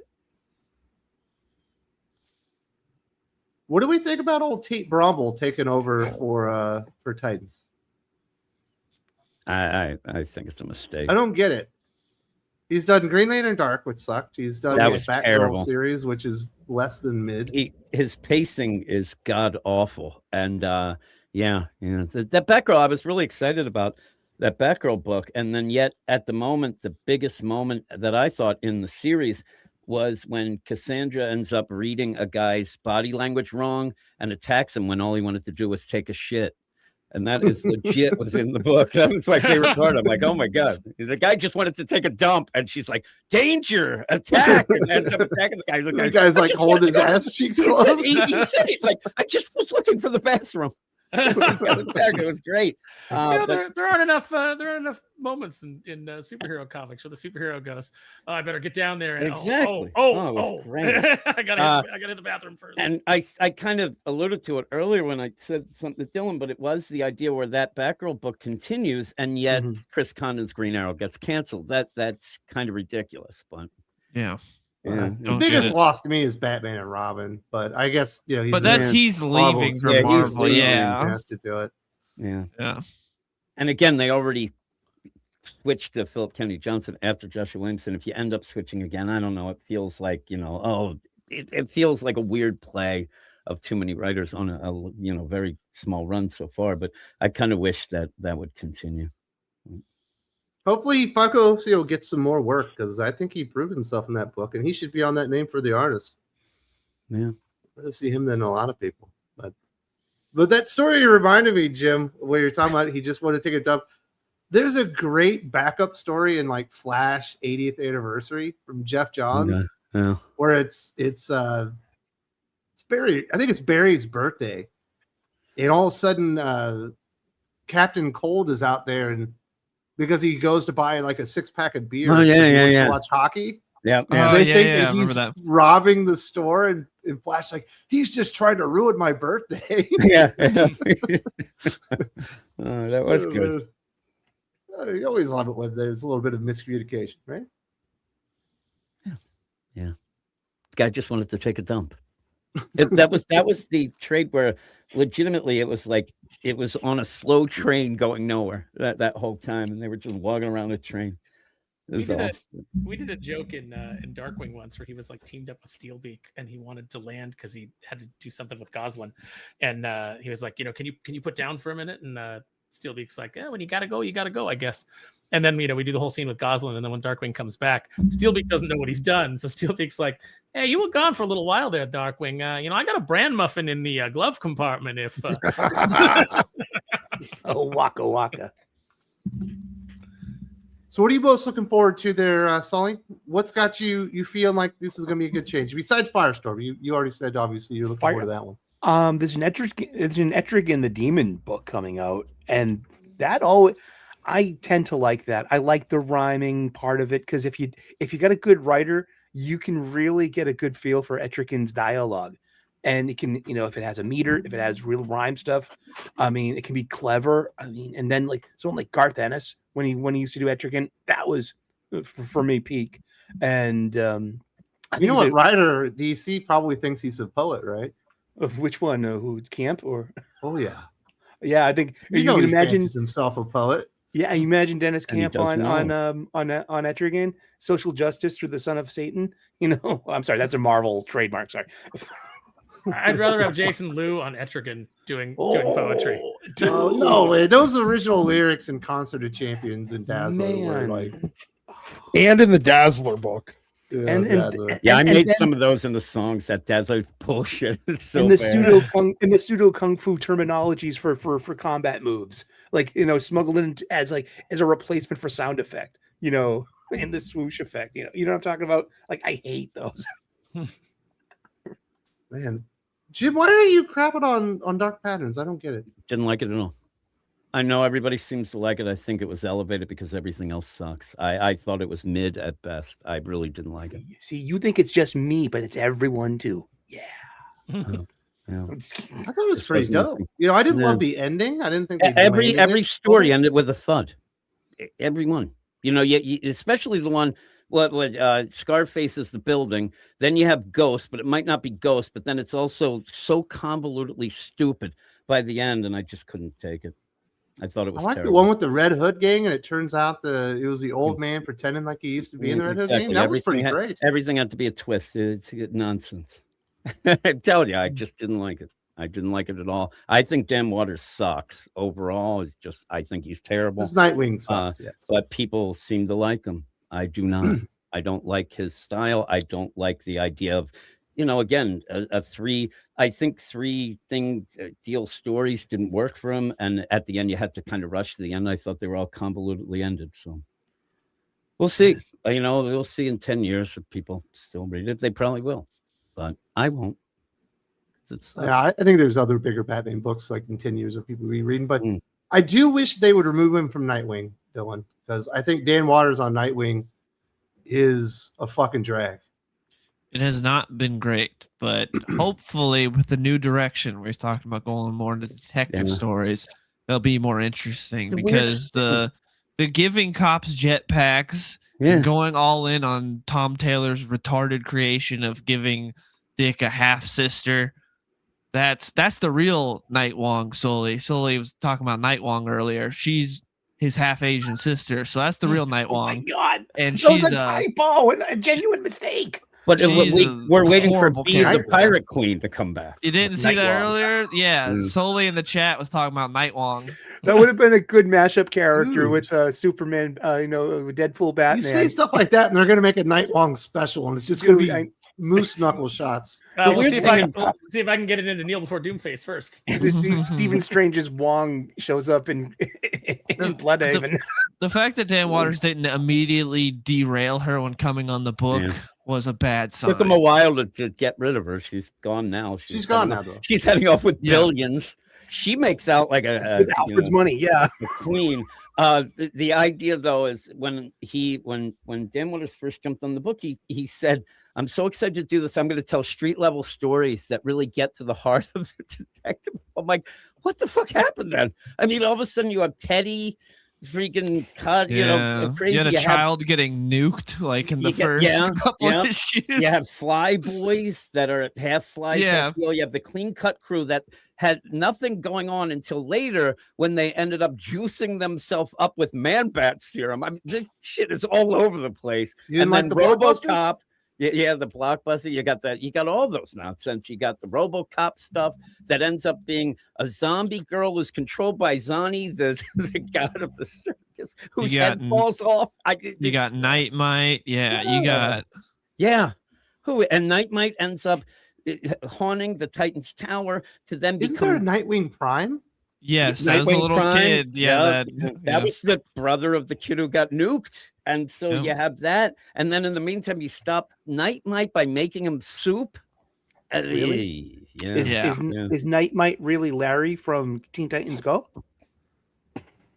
Any meta stuff? I actually, at first I thought, Nightmite's kind of cute, but it all fell apart. And then in the middle of all that, we have Captain Hollow, the ghost of a past detective that was barely explained in the thought that everybody thought, oh, it's a ghost that comes back to get corrupt cops. And then the next issue it actually is revealed, no, he goes after good cops that are corrupted. Like, what happened? What happened to this? Oh, it's all over. But Dexter Soy was great. It's shame he's leaving the book. The one good part of the book's leaving. So when Dan Waters said that this next deal, and supposedly what I hear, I don't know why he would get, but supposedly Scott Snyder said to him, you got to get it more grounded. You got to get some things going. And I don't know if that leads to something in the future where we said that Act 2 that Sully said, but I'm like, that's what he said before. Like, I don't know what his grounded is. His grounded is Ghosts.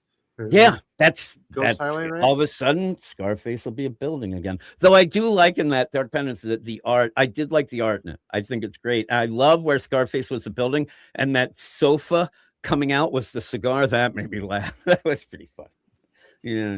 I don't know. Dan Waters is somebody. He's like somebody has to reel these guys in, like Dennis Camp and them, and kind of get things going. But I don't know. Well, there's no way to compare him to like really. I would compare him to more like a Jonathan Hickman light, where he's more into world building than he is to telling stories. I still, I think he's very much more on the feel. He's more of a feels deal and wants to get that atmosphere going, right? Yeah. The tone. Yeah. He's big on that, which he does well. It's just not my thing. I think that with him, even that Dark Pen, it just wasn't my thing. But that's what it is. Is there really rumors that Sydney Sweeney's playing Harley Quinn? I don't think that's true. Hope not. She'd be a better Power Girl. We all know that. Well, and the last thing we need is more Harley Quinn. Yeah.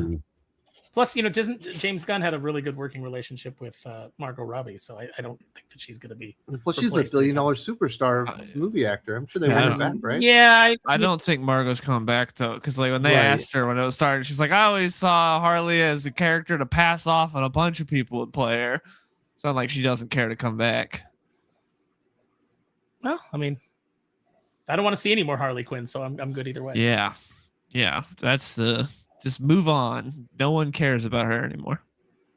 And then he says, not Sydney Sweeney, the dumb girl from Mean Girls. Oh. What was her name? She's in Amanda Seyfried? Yeah, that would be really strange. She's not. She's old now, isn't she? Isn't she like? Yeah, what are they doing? Like, remember when Mia Sarah was Harley Quinn? Do you anybody remember that in the Birds of Prey TV series? Yes. Birds of Prey wasn't that bad. Yeah, Amanda Seyfried is like 42 or something like that. And she also has like some weird cop show now.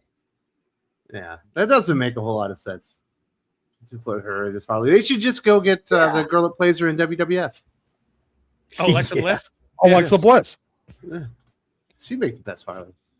But give me Sydney Sweeney as Power Girl. Just put her in at the end of the Supergirl movie. Give us, that would be a good cliffhanger. Wouldn't that be cool? I mean, I'm you. Probably be a good way to get people to go to the theater. Yeah. because I don't think. So many what people are would be interested in cool Supergirl. is if DC Comics actually put a good writer on Flash. I don't think going from Science Barrier to Ryan North is an upgrade in any way whatsoever. Although it won't be like a sci-fi horror book anymore, which is probably a good thing. No, it'll be a dumb book. No, it'll be I'm going to explain comic science in a way that makes it even more dumb. Is what it'll be. Like he'll explain the Speed Force in some crazy fucked up way. Really? I think it's You going to won't be get the characters. It might be a return to the Jeremy Adams brand of it, like being family first because of Ryan North's. Yeah, did you read that crypto book? I didn't. No. Boy, what a family-friendly book that was. I heard that. Dead I heard that dogs was a and miss. abuse. It was a mess. Yeah, but I'm just familiar with more with his Fantastic Four work, and I'm like, okay, well, Wally's got a big family now. He's got a wife and 3 kids. You could have a really bad mustache and bang a centipede. Bang a centipede. But I mean, just having like the Incredibles as a DC kind of with a DC skin, I can see that happening with the West. Who has the more undeserved reputation as being a funny writer? Ryan North or Mark Russell? Mark Russell. I knew those were the two. Yeah. Mark Russell. Did you knew immediately who I was going to say, right? I knew it. If you I didn't say know. Mark Russell, I was going to strangle you. Like that guy. He thinks he's funny. At least he's not on the list of writers, right?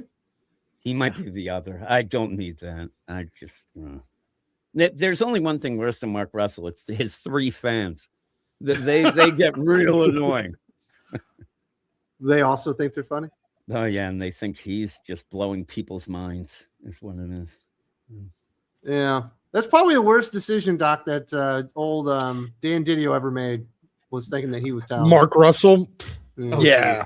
He had some weird obsession with Mark Russell. I don't know. Maybe you saw him do stand up one night and At the thought he was Laughing actually Brew. funny. The Chuckle Yeah, Hut. who the fuck knows? Open mic night.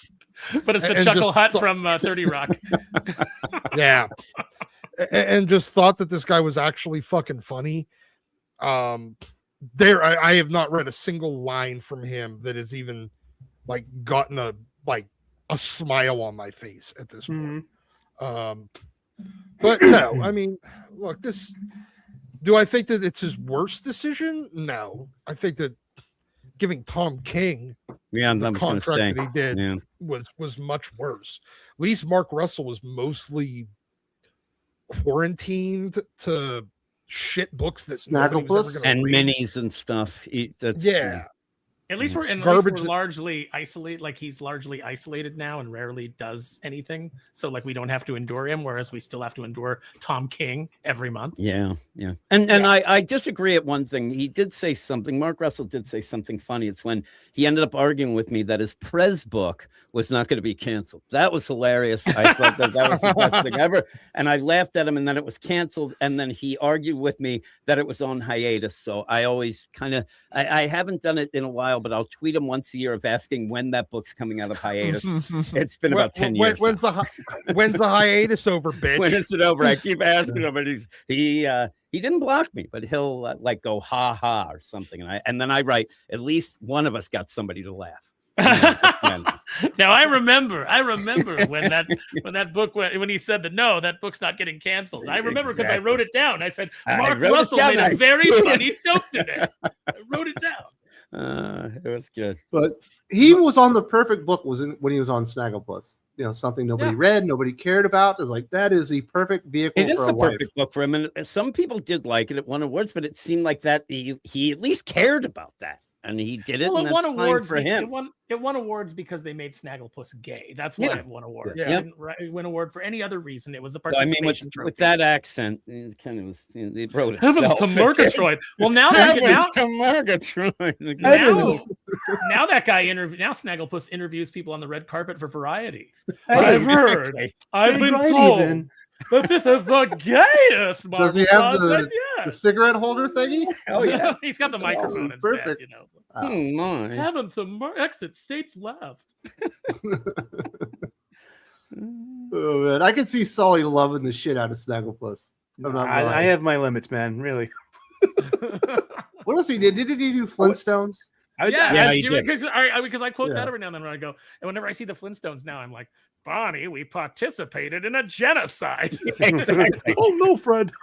The funny thing about that Flintstones book is people will think back at it now and say, oh my God, that was so good and it was so well reviewed. If you go back now, it wasn't. People didn't really love it at the point when it came out, but you can go check the stats on that. Even the usual suspects that give everything 10s out of 10s, it was off, but Well, I think it was one of those ones where it's like you had everybody in the industry like that worked for DC, like trying to fall over themselves to say how great it was. Yeah, like Scott Snyder on Dennis Camp, like he's doing now.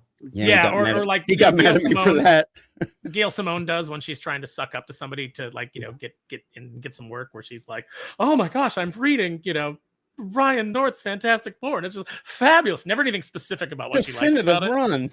Oh, Dennis Camp is so great. Mm-hmm. Yeah. They're also wonderfully delightful. Oh my Somebody asked, is this new? I'm assuming they're talking about Snagglepuss and Flintstones. No, that's like before years, like 10 years ago. Yeah. 2017, 16, something like that. Yeah. Like 16, 15. It's a while ago. It wasn't, and one of them was fucking Vertigo book. Whenever they did the relaunch of Vertigo. Oh, when Prez was it Andy Curry when he ruined Vertigo? Yeah, Andy Curry's Vertigo. Mm-hmm. So like 2015, when they also gave that cum dumpster a gig. Okay, let's not do that anymore. That's a DC. So I'm gonna get the Snagglepuss fucking omnibus and send it to Sully. No, thank you. Buddy Smith said in the comments, I forgot that Wonder Twins book. Oh my God. Oh my God, I forgot about that too. That's like the idea of such a goofy property that let's have some fun. Oh my God, what happened? There was like stuff about abuse and nonsense. Like the whole planet had like an enormous orgy. Yeah, that's what. Yeah, and so got weird. the power set wrong. And what was way better is when on Cartoon Network when they were doing the little Wonder Twins shorts. And so like there's a bear attacking some campers and the Wonder Twins are like, oh, don't worry. One of them turns into a gopher who like digs a moat and then the like a little tiny moat. And then the other one turns into water and fills the moat. And the bear just steps over it and like mauls the campers. And then like at the end, the parents of the mauled campers are like, yeah, bears aren't afraid of water. Who thought a 3-foot gopher moat would be effective? And like slaps both the Wonder Twins and then slaps the monkey. That was good stuff.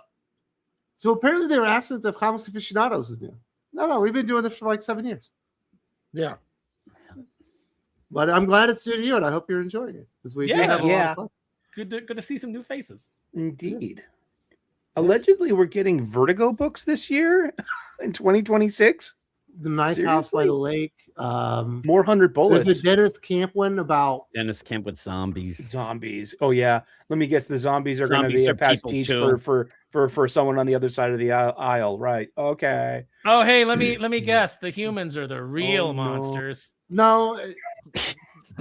We are the zombie dead. It's in the name of the book. You know exactly what it's about. So they got Nice House by the Sea. Bleeding Hearts. That's the Dennis Camp book. Oh God, that sounds awful. And End of Life from Kyle Starks, who did that Lobo cancellation special, which has a chance to be good. Peril of the Brutal Dark, Chris Kahn and Jacob Phillips. I will definitely read that one. More 100 Bullets from Azzarello. Got a chance. Black Tower Raven Conspiracy. I think that one's can't remember who that one is, but Necrotatious, Tom Taylor, Fanatic, Grace Ellis, The Crying Doll, Mariko Tamaki, Walking Shadow, Salisbury. So there's a couple of a bunch of shit nobody's gonna read. No, I'll check out a couple of them. You're not gonna do 100 Bullet Stock? No.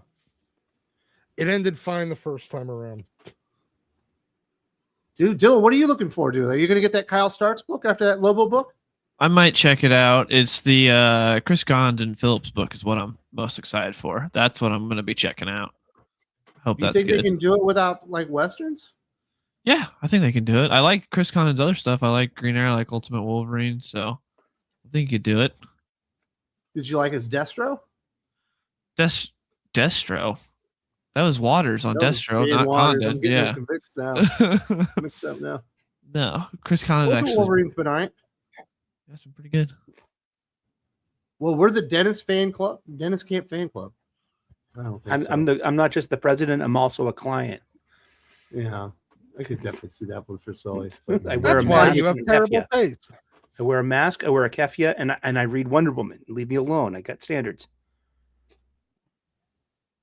So, anything else coming out from DC that's got you excited? Are you excited about Superboy Prime? I know you're the biggest Superboy Prime fan in the world, Sully. I Are am you glad he's replacing yes. Superman? He's such a great character. I can just see him doing something like getting into an argument with John Kent and punching him so hard he breaks the time barrier, and John returns to being 10 years old.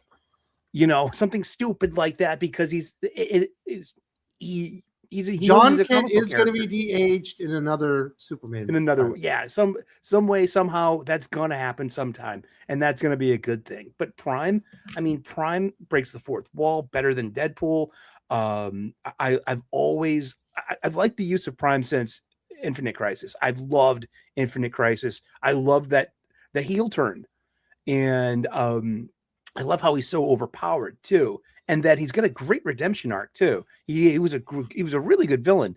And then I love this redemption arc of his, that he's going to be the Superboy he always wanted to be, and he's going to have his own Legion now. If that pans out, I think that's a really good recipe, and I will be there. I'm there for that. A huge Legion fan.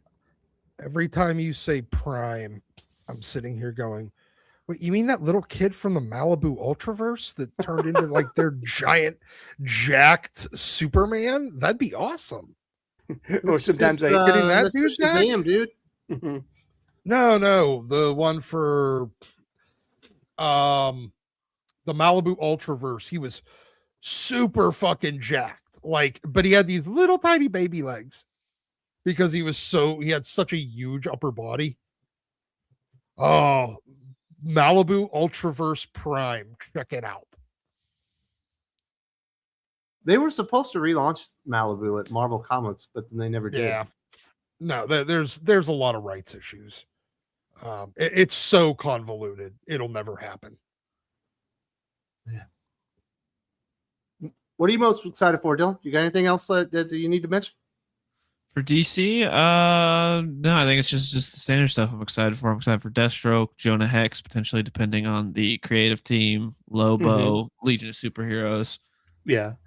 Are you looking? You're excited for Boss Battle? Mm-hmm. Ooh, Sub-Zero and all that shit coming in. I mean, I'll check it out, but I'm not super excited about that. That's just a gimmick book. Are you looking forward to this year without Clark? You know, as a big Superman fan, what do you think about that? I mean, I'm interested to see what they do with all the Superboys and what they're going to do with that, and see how it goes, and how they obviously inevitably bring Superman back. So I'm intrigued because I liked what Williamson. I thought Williamson really found his footing with the Superman title this past year, because I wasn't the biggest fan of it earlier on. I hated the Lex stuff, but once we got to the Dark Side Legion of superhero stuff, I really started digging it. I didn't like the whatever in Graph duo. Yeah, not good. Those guys were not good. And Marilyn Moonlight, awesome design. Could not care less about the character. Farm and Graph. I like the design. Marilyn Moonlight design is great. I love when she first appearance and people were already on, she needs an ongoing. I'm like, really? And then you end up going, oh, by the way, your curse is gone. You just ruined the whole gimmick and everything sucks. Yeah, I got to say too, I'm looking forward to how they're going to use the Superboy, real Superboy. They apparently time displaced Superboy, 15-year-old Clark Kent's going to be in our now as one of the Superboys. That sounds interesting, because that Superboy is a great character. This doesn't last a year is what I hope. I don't think it will. I don't get think out of there in in a 2 whole months. year. Yeah. But they might have to be without Superman until the big finale, because I guess this is all leading to another event. Yeah, which is kind of the worry, just hopping event to event. Yeah, that's what everything is now. An event is just setting up another event. Yeah, but it's not going to be like Marvel, where it's like event and then Like when the first issue of the next event releases, it's during the same week as the last issue of the previous event. I think they're going to wait like 9 months at least. Marvel's even overlapping stuff now Yes. with One World Under Doom, Age of Revelation. It's all like coming at Ultimate you. Endgame. And Yeah, that is a Crazy. lot, to be honest. Yeah. Also seems like a lot of Marvel events feel like they never end. I feel like at least Yeah. DC, you kind of know like we're starting here and we're ending here. With Marvel, it's like, man, One World Under Doom feels like it started a decade ago.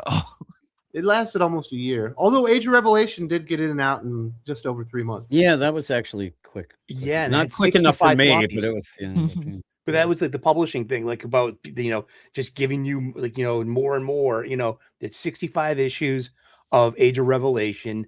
Like, what was the overall for One World Under Doom? Like over 70, right? Like you just like, and paying $4, $5, $7.99 for your foil cover in your blind bag for $10 for like, oh man, it's kind of brilliant. It's evil in brilliant. The chat, Subhuman even mentioned, and this is the big problem when he says, I'm done with events. And the problem is, if you're done with events, then a lot of times you're done with Marvel. And that's a big problem. And again, then people like, I've been We're done already with setting up Marvel. Armageddon. Yeah. So, Jib, you have an X-Men podcast on Weird Sites. Mm-hmm. But you have disliked the X-Men books for so long that you refuse to partake in it. Correct? I'm not on it. I have 2 guys who do it. I bailed years ago. And they love the stuff that you and I think is heinous, right? Yeah, the thing that I use them as a barometer is if they actually say something's decent enough, I know it sucks. Because they love everything, which is fine. That's good.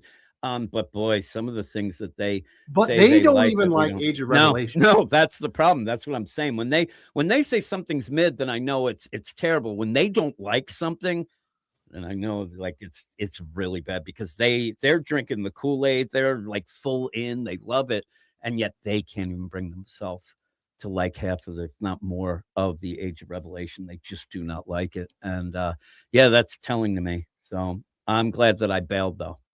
I was out. I had to take a mental health leave, is what I'll tell you. But also had a Star Wars podcast. Had to just end that. The Star in Wars March, comics there's only going to podcast be one Star Wars comic book. Yeah, it's pitiful. They need to, again.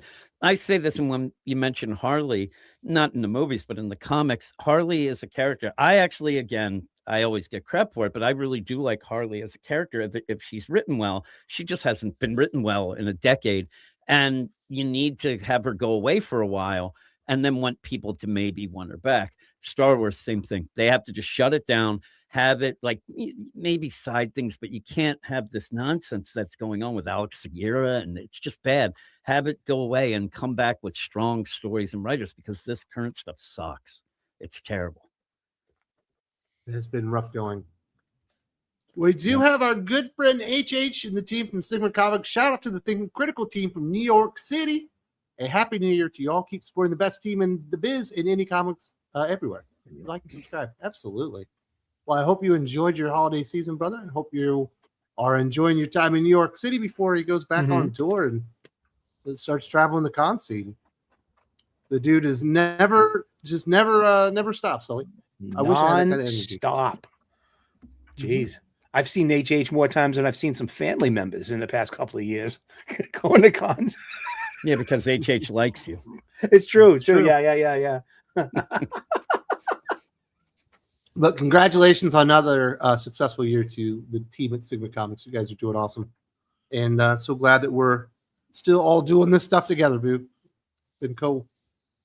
What else we got? We did want to talk about what are we actually looking for from comic books in 2026? Ooh. Doc, you are loving G.I. Joe. You're loving Real American Hero. Yeah.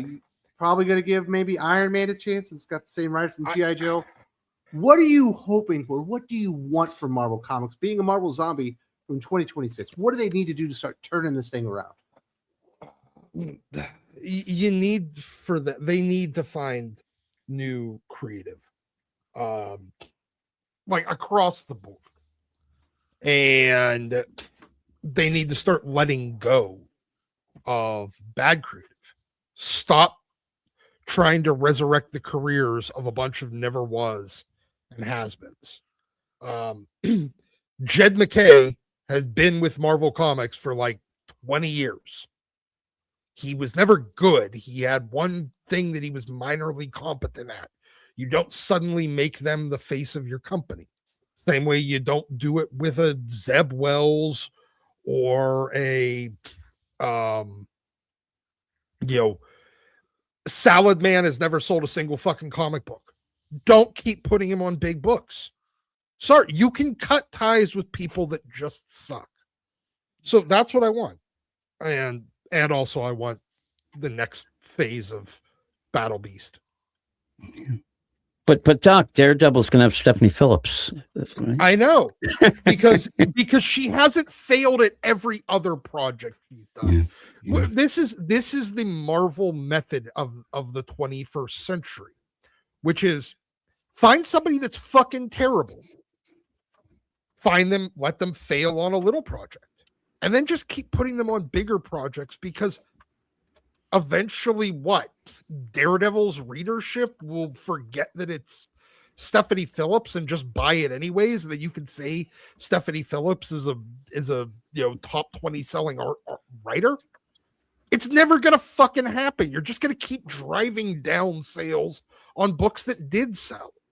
I thought her Catwolf and the Howling Commandos was surprisingly competent and kind of fun.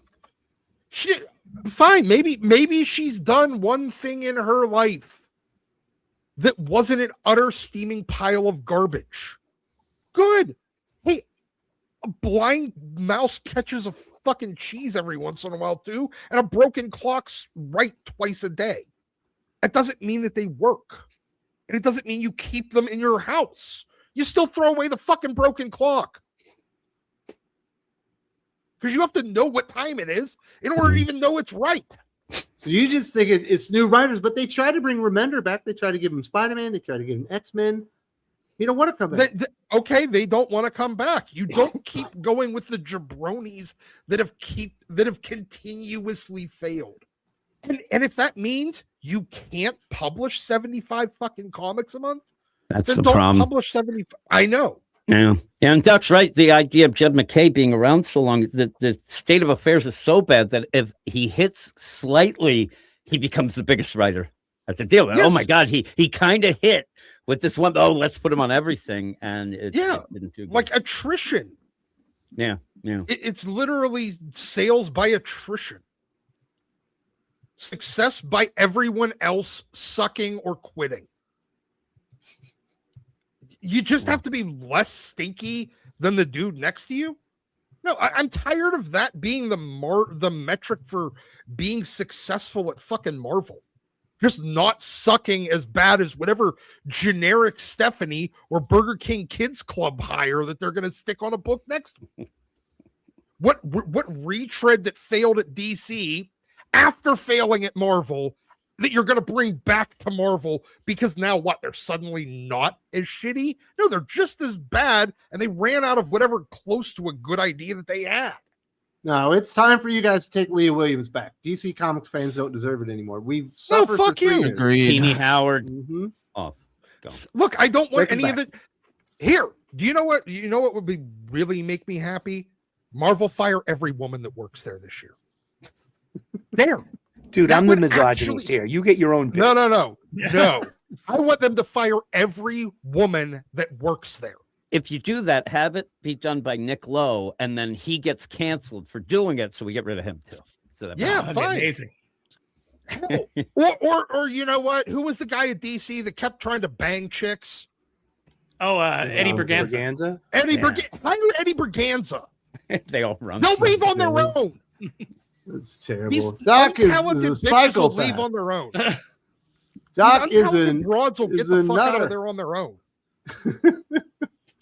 Sully, you are a bit more optimistic.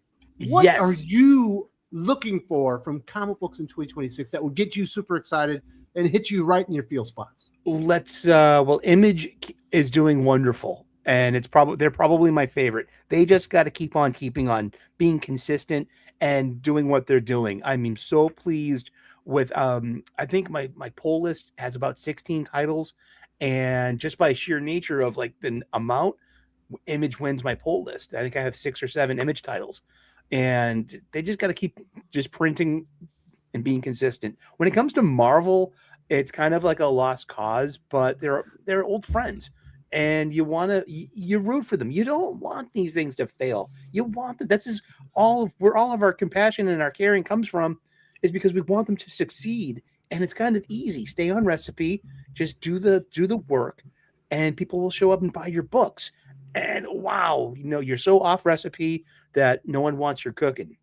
But one thing I am looking forward to, and it's not because it's a red band. I know I'm gonna get some heat for this, and you know what? I got some asbestos underwear on. Alias Red Band. Alias Red Band. Sam Humphries. I think Sam Humphries is a decent writer, and we're blessed and grateful that Bendis is not returning to his creation. But I loved Marvel Max and the Alias. 26 issues was really good. It really jumped the shark when it became the Pulse, when Luke knocked up Jessica. And but what a fun we got a really good show out of that Netflix Jessica Jones show. I really enjoyed the hell out of that, even with its straight an adaptation. Well, because you just can't use the same characters, but I'm looking forward to Alias Red Band, and not because it's a red band, just because I like Jessica Jones as a character. It's because there's going to be blind bag covers. Yes, yeah, blind. Exactly. I don't get the Sam Humphries. There's been a few things that he's written that have been okay. He did a decent. He did a good Nightwing story once. Yeah, his Nightwing was really good. And just be grateful we're not getting Bendis. I mean, I'm grateful for that, because that could have just been easy. Let's throw Bendis on Jessica Jones and then gotten modern Bendis. Going to do. And it's like, that's not going to be good for the character. It's not going to be good for her story. Like, no, she needs to go back to the hard-boiled PI thing, and that's where that's a good character. I like that one. Anything else? Yeah, just more Jeremy Adams, please. More Joshua Williamson. Let the good you writers excited write. For Josh Williamson's Iron Man then? Are you going to give Tony Stark a shot? I'm going to give that a shot because Williamson's doing, he's doing the yeoman's work. He pushes. He does a great job on Energon Universe G.I. Joe. Superman has ended up being it was my favorite DC comic of last year, and it's been a favorite comic for I think 3 years now, going on 3 years. We're into the third year of Williamson's run on Superman, and I've never been a Superman reader like this before. But I'm really enjoying the hell out of it. These are good. He's got good stories. He's got great artist combinations, and I'm looking forward to some of this on Iron Man. It's going to be fun. He's got Stegman, sounds like he's going to get Pepper back into the fold, and they're going to finally squash the beef that's been out there for 25 years now.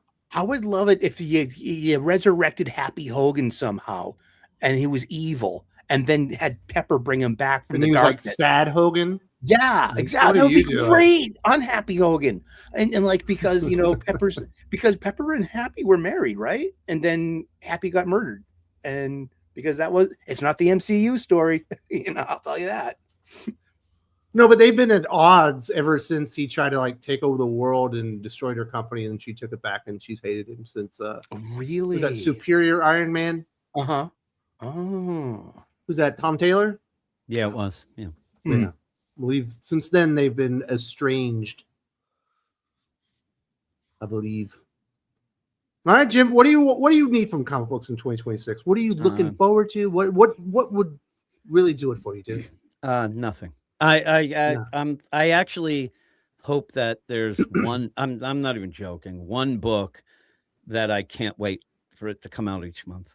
I just and we talk about the books all the time. Me and Wes, we have a show that goes on. And Wes, you're thinking maybe of there's not really the book that it was at the beginning of Ultimate Spider-Man. I was really looking forward to that each month. But pretty much overall, there's not a book that I sit there, and I'm talking big too. That oh man, I can't wait till this comes out. Oh my god, I end up things surprising me because I'm not even that in tune anymore. And you don't even love Aquaman, do you? I don't love it. No, I like it, but it's not a book that I'm like, oh my god, I can't wait till that comes out. And Marvel specifically, I hate the idea of these new number ones with the same creative team. That just lessens the book over and over. And what they're doing at Marvel is instead of having arcs they have new series, and that's ridiculous. They should, kind of go. And if you're going to change something, change creative teams. But I don't know. I'm actually excited for some of the DC stuff, but like Dylan said, I've said this all along. It's the creative teams that I'll wait for, and then I'll see what I'm excited for. But some of the people mentioned, I'm excited to see what they're on. I hope that they kind of go. But Doc's right. Marvel needs a wholesale change. The writers aren't great, and all they're doing is shuffling things around. And each time a book, like again, Daredevil, you have Saladin Ahmed.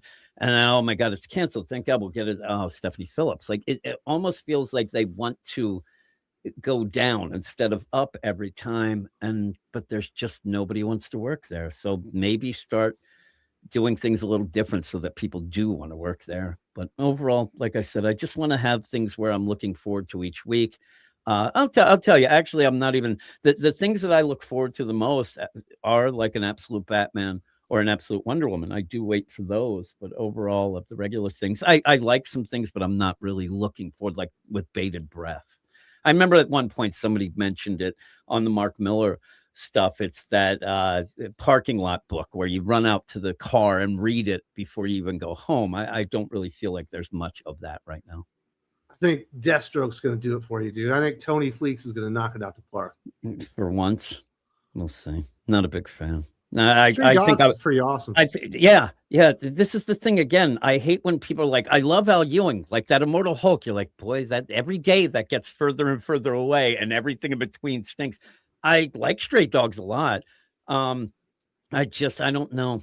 I feel like I was sold a bill of goods because when I jump in, everything goes to shit. I haven't really liked this stuff lately. Dude, are you like a bad luck? Like give the book to Jim and all of a sudden it goes to crap? Exactly. Yes. I actually think that's Sully, but that's fine. But no, you should start reading more indie books because I think if you were reading the Ghost Machine stuff first thing every week, you'd be in a better mood. It's just I read it later, and also again, people, it's different. We've talked about it so many times, but when you end up reviewing books, it does lessen the fun a bit, and yet I want that fun back. So sometimes the indie stuff for me, instead of reviewing it as much, that's just like a Sunday morning thing where I'll read and I do enjoy it, but I want the stuff that I'm forced to read and review to be good so I can have fun. I get, it's like an albatross, the show me and you do it. It gets to me. It's like a ball and chain it is. But I would love me and you to have our show, the Hot or Not show, exclusively on Patreon, that we would be going in to have fun instead of pretty much us pointing at things and laughing at it, because that's the fun we have, is making fun of some things. You have more fun than that, Jim. Well, it's not comic book stuff. It's me and you yelling at each other about food and stuff and whatever. But I really want to have. You thought I'd try to pull one over on you with my gringo sauce. Yeah. I thought you were. I couldn't believe the accusation. I was so angry. I'm eating that stuff and I'm like, I think that this asshole is trying to punk me. Like, it tastes good though, but I know he's going to say it's called gringo sauce because of people like you idiot. I was so mad. So I had it last night, by the way. Delicious. Punk my ass all you want because it is pretty good. Yeah, it was pretty good. Can you believe that, Aaron? You knew when I told you gringo sauce that it was real, right? Yeah, I knew you were. I knew that you were committed to it. But doesn't it seem like a joke? Like you hear what it is, and then when you're doing it, and like, wait a minute, he called it gringo. So it's just like, oh no, it's a joke on me. Well, when you know Wes, you have to like immediately, and he starts to tell you something, you have to immediately go, okay, is this a bit? Is he screwing with me right now? And I come back and I'm like, that was the worst sauce ever. And he's like, you really ate that? That's what I was waiting. Mayonnaise and salsa, you sick fuck. Oh yeah. How did you not know immediately? That's the thoughts going, and I'm eating this burrito, so pissed off, but loving it so much. I was very conflicted while I was eating it. Oh, it's so equal angry. parts mayonnaise, equal parts salsa. You mix it together, gringo sauce. It's delicious. Yeah. Oh yeah, that sounds very white people. That's what, but again, that's what I thought it was. It was going to be that gringo sauce. Oh, I can't believe it. It's like, we have another name for it. I just call it gringo sauce because only a white guy would say, "Let's put some mayonnaise into that salsa and make it better." There you go. Pretty good. Gringo sauce. Pretty good. You said I just spent the last I'm gonna eat some when we're done. I have more burritos. I'm having it. I don't care. You can make fun of me all you want, Wes. I know what you're I doing. never made fun of you. It's delicious. As well as if you don't make fun of me, like don't make fun of Caitlin Yarsky, the love of my life. So you better back off. Jim is a Caitlin Yarsky mark. Jim loves Caitlin Yarsky as much as Dylan loves K-pop Demon Hunters. It's a exactly, yeah, exactly. I do think that Gringo sauce would make Arby's better. Like throw that bad boy on a roast beef. I might go to Nothing's going to save that roast beef besides an exorcism, dude. I love Arby's. I'm telling you, you're all nonsense. It's damn good. I'm going to go get beef and cheddars when we're done. I'm eating the shit out of them, and then I'm going to shit sauce them on out. You ever see a cow chewing?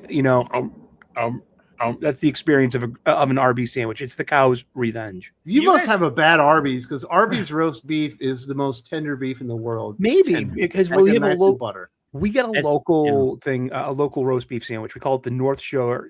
Don't giggle, you dirty-minded people. The North Shore 3-way, and it's on a toasted. It's on a toasted an onion Kaiser roll with mayo, barbecue sauce, and American cheese, and it's like medium rare, warm from the oven, thinly sliced and heaped on this sandwich, and it's just my mouth's watering right now. If it was a weck bun, then I'd be really in. So it's like Arby's never had a chance in Massachusetts. So let's put it that way, because we had our own local kind of sandwich. Ditch that vegetable oil they call American cheese and put some real cheese on it, and maybe real American cheese. Yeah, not American processed cheese food. No, not the 64 slices of American cheese. I think I'm blind.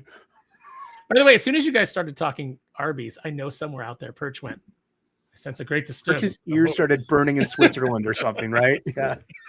Only a weirdo doesn't like roast beef sandwiches, but awesome. So what about you, Aaron? What is it you're looking for comic books? Is there anything that they could do that would really just make your day? I would like it if there was a huge purge at Marvel and DC. If the just editorial just got like wiped, just run through, maybe one or two guys survive, and they just kind of like started over with a much smaller library of books each month.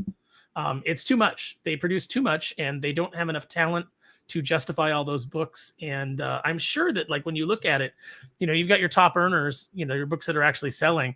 It's comic book socialism. They're subsidizing all of these trash books by all of these, creators that, I don't want to say all the creators are trash, but they're definitely not getting, when they bring new people in, they're not getting the instruction that they need. They don't have the editorial oversight that they need as new writers to help build them up. And so they just burn through them, and then they recycle them again. So it's like, how long until, Vita Ayala and Danny Lore and all these writers that, didn't do a good job the first time and didn't get taught how to do a good job, how long till they just cycle them back like they did Sam Humphries? Sam Humphries went away. All of a sudden, Sam Humphries is back. We'll try him out again. It's like, it's just the same cycle. So I'd like to see everything I'd like to see the slate mostly wiped clean and new people in charge. Yeah, I wish that they would do it kind of the manga way. If you fail, you fail. You're done quickly, and you're gone. And it's not that way. Like you said, they recycle. Though some of these, they do end up like Vita Ayala. We haven't seen much, but it takes too long to get to that point. You have to suffer through a long time. Like a 7-year cycle. Oh, yeah. Man. So why are we talking crap on American cheese? That craft cheese that comes in the processed cheese. Oh, yeah, the processed cheese. Craft singles. That's not all American cheese. Yeah, American cheese is great. The best on a cheeseburger is American cheese. Exactly. Okay, I feel like when it has to have American cheese. I feel like you're getting that craft stuff. I prefer most fast food places out here, but not in In-N-Out. Well, maybe in California where they're cutting corners so they can steal from you.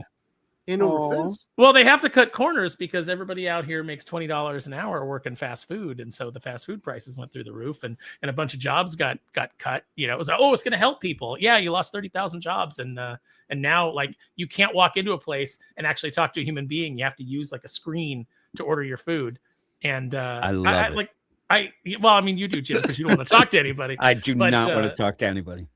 But I don't want to do that. I'm not getting paid. I'm paying. Someone take my order at a reasonable price. When I go and I order somebody online, in India taking your order from a TV. I order and then I'm going to have to go back. McDonald's. I'm gonna have to go into the back and cook the damn thing. I can just do this at home. Yes, Mhm. I'm telling you, the person who brings out my order at McDonald's, if they say one word, I get pissed. I don't need that. Just hand me my bag. Do not I'm look out. me in the eyes. Yeah, exactly. Do you I know who I understand.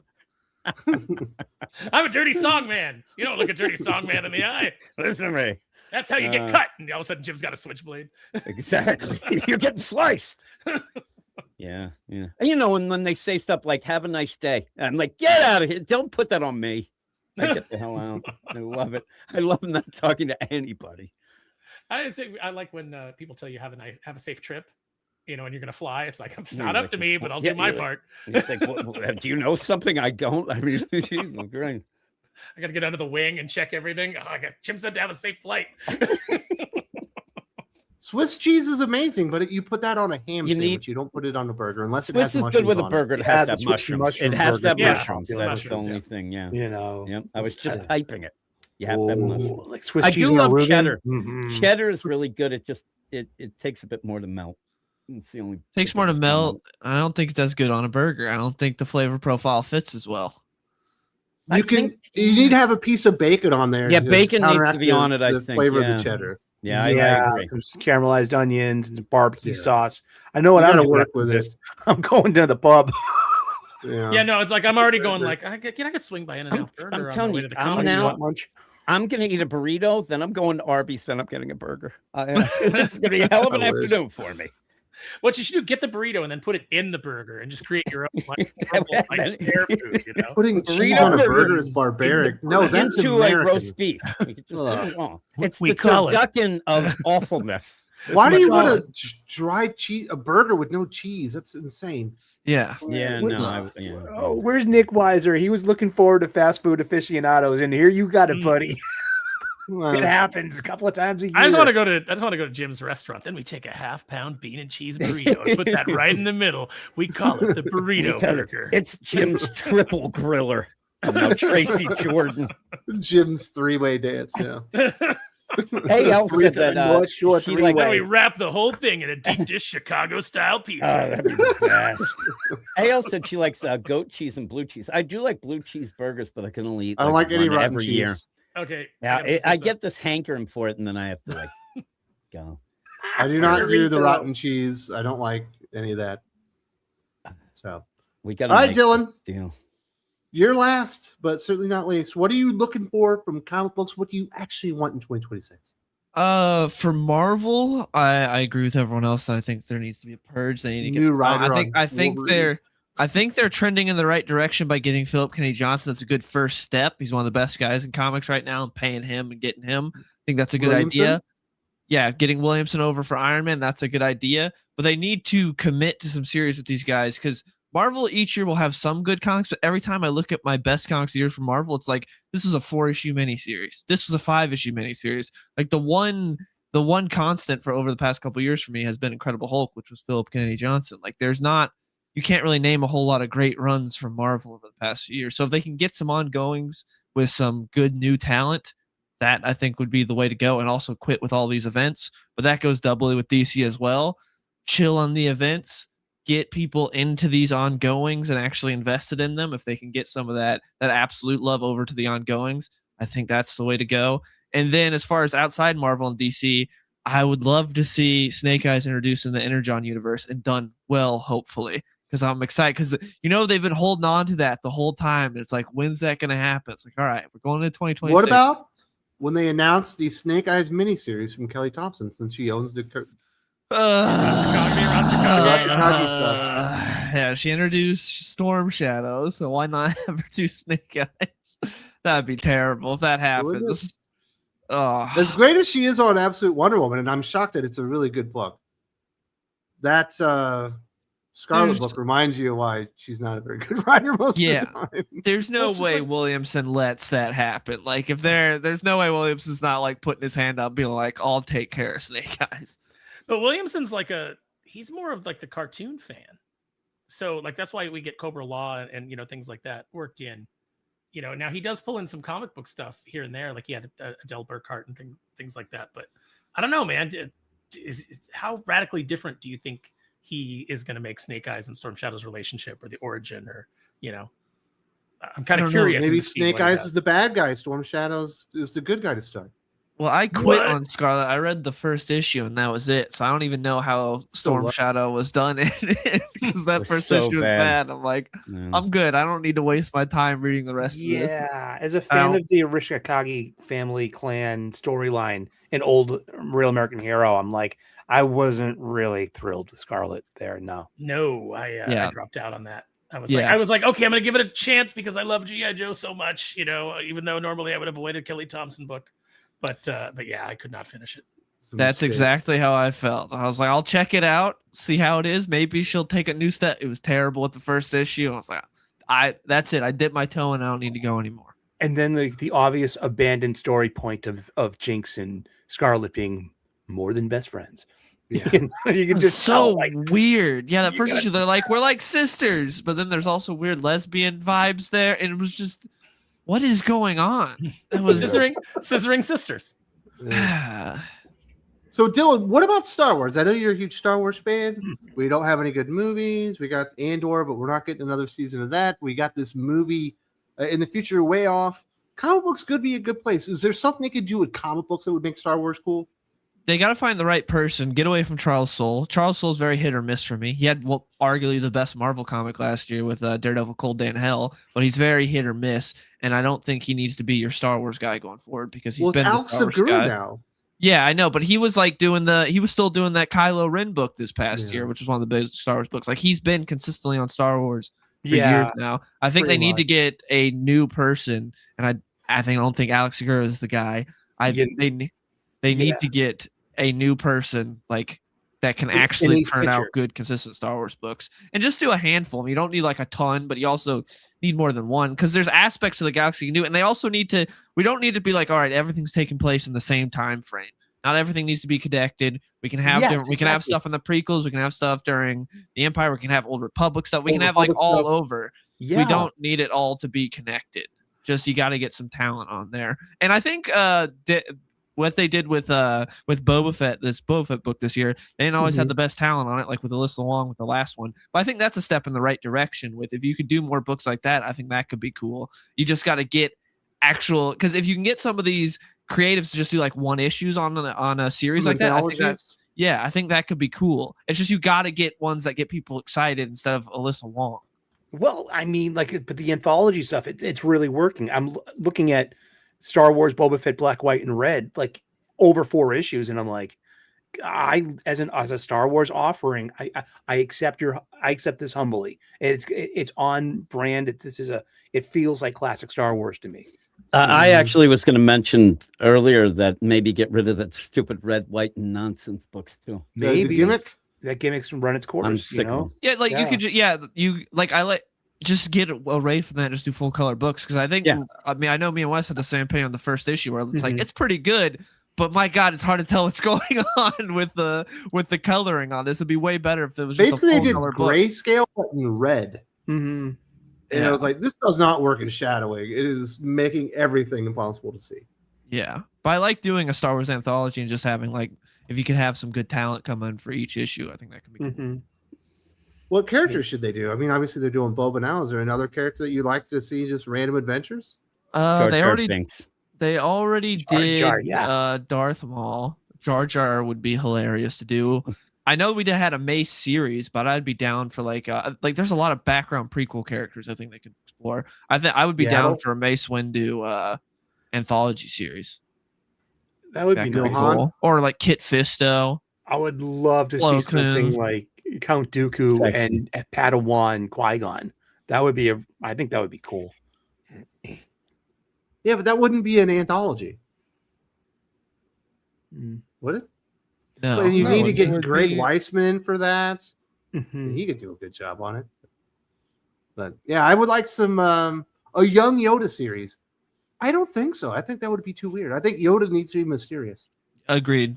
Right. I mean, I we don't don't need even more know Yoda. Yoda's home planet. We don't know the name of his species. It's been over 46 years now, right? We don't know what is Yoda's species. You don't know. It's never been disclosed. Where's his home planet? Yaddle or Grogu? What species are they? That's a huge open mystery. Hear me out. Hear me out. a Young Yoda series where he's sporting the sweet mullet and he's working in a cantina as a bouncer. Roadhouse in Star Wars. And then he's talking normal. We find the origin of why he talks backwards. Yeah, he took too many blows to It was an the head. accident. Too many punches to the head. That's where he got the force. That's what I don't know if you guys saw the Looney Tunes movie that came out this last year. It was really good, but in it, Daffy and Porky are that their siblings are like raised by those adopted dad, and when they're little, Daffy just gives Porky horrific head trauma. That's why he talks. That's why he stutters. there's a moment where he just gives him brain trauma, and that's how he gets to stutter. It was great. Oh, the prequel stuff. This is what modern audiences have done. It's like, oh, we need prequels for everything. Oh, how Porky Let's got hear his from the stutter. peoples. so Galichioki says good. it feels like DC is just sitting on characters with potential, Punchline and Marilyn Moonlight, but never really took off. I think the best part of Marilyn Moonlight, besides her design, it's got to be she's a blank slate. You can she's an unwritten book. There's very little we know about her. She And is a Jonah Hex supporting cast character. She's not You know, something that's that. like you can just pass the Jenny character off Hex. to someone else and develop Jenny it Hex and wasn't flesh that them bad. out. So I think Marilyn Moonlight got a lot of potential, and I think her biggest draw, no pun, is her design. Love that design. It's but awesome.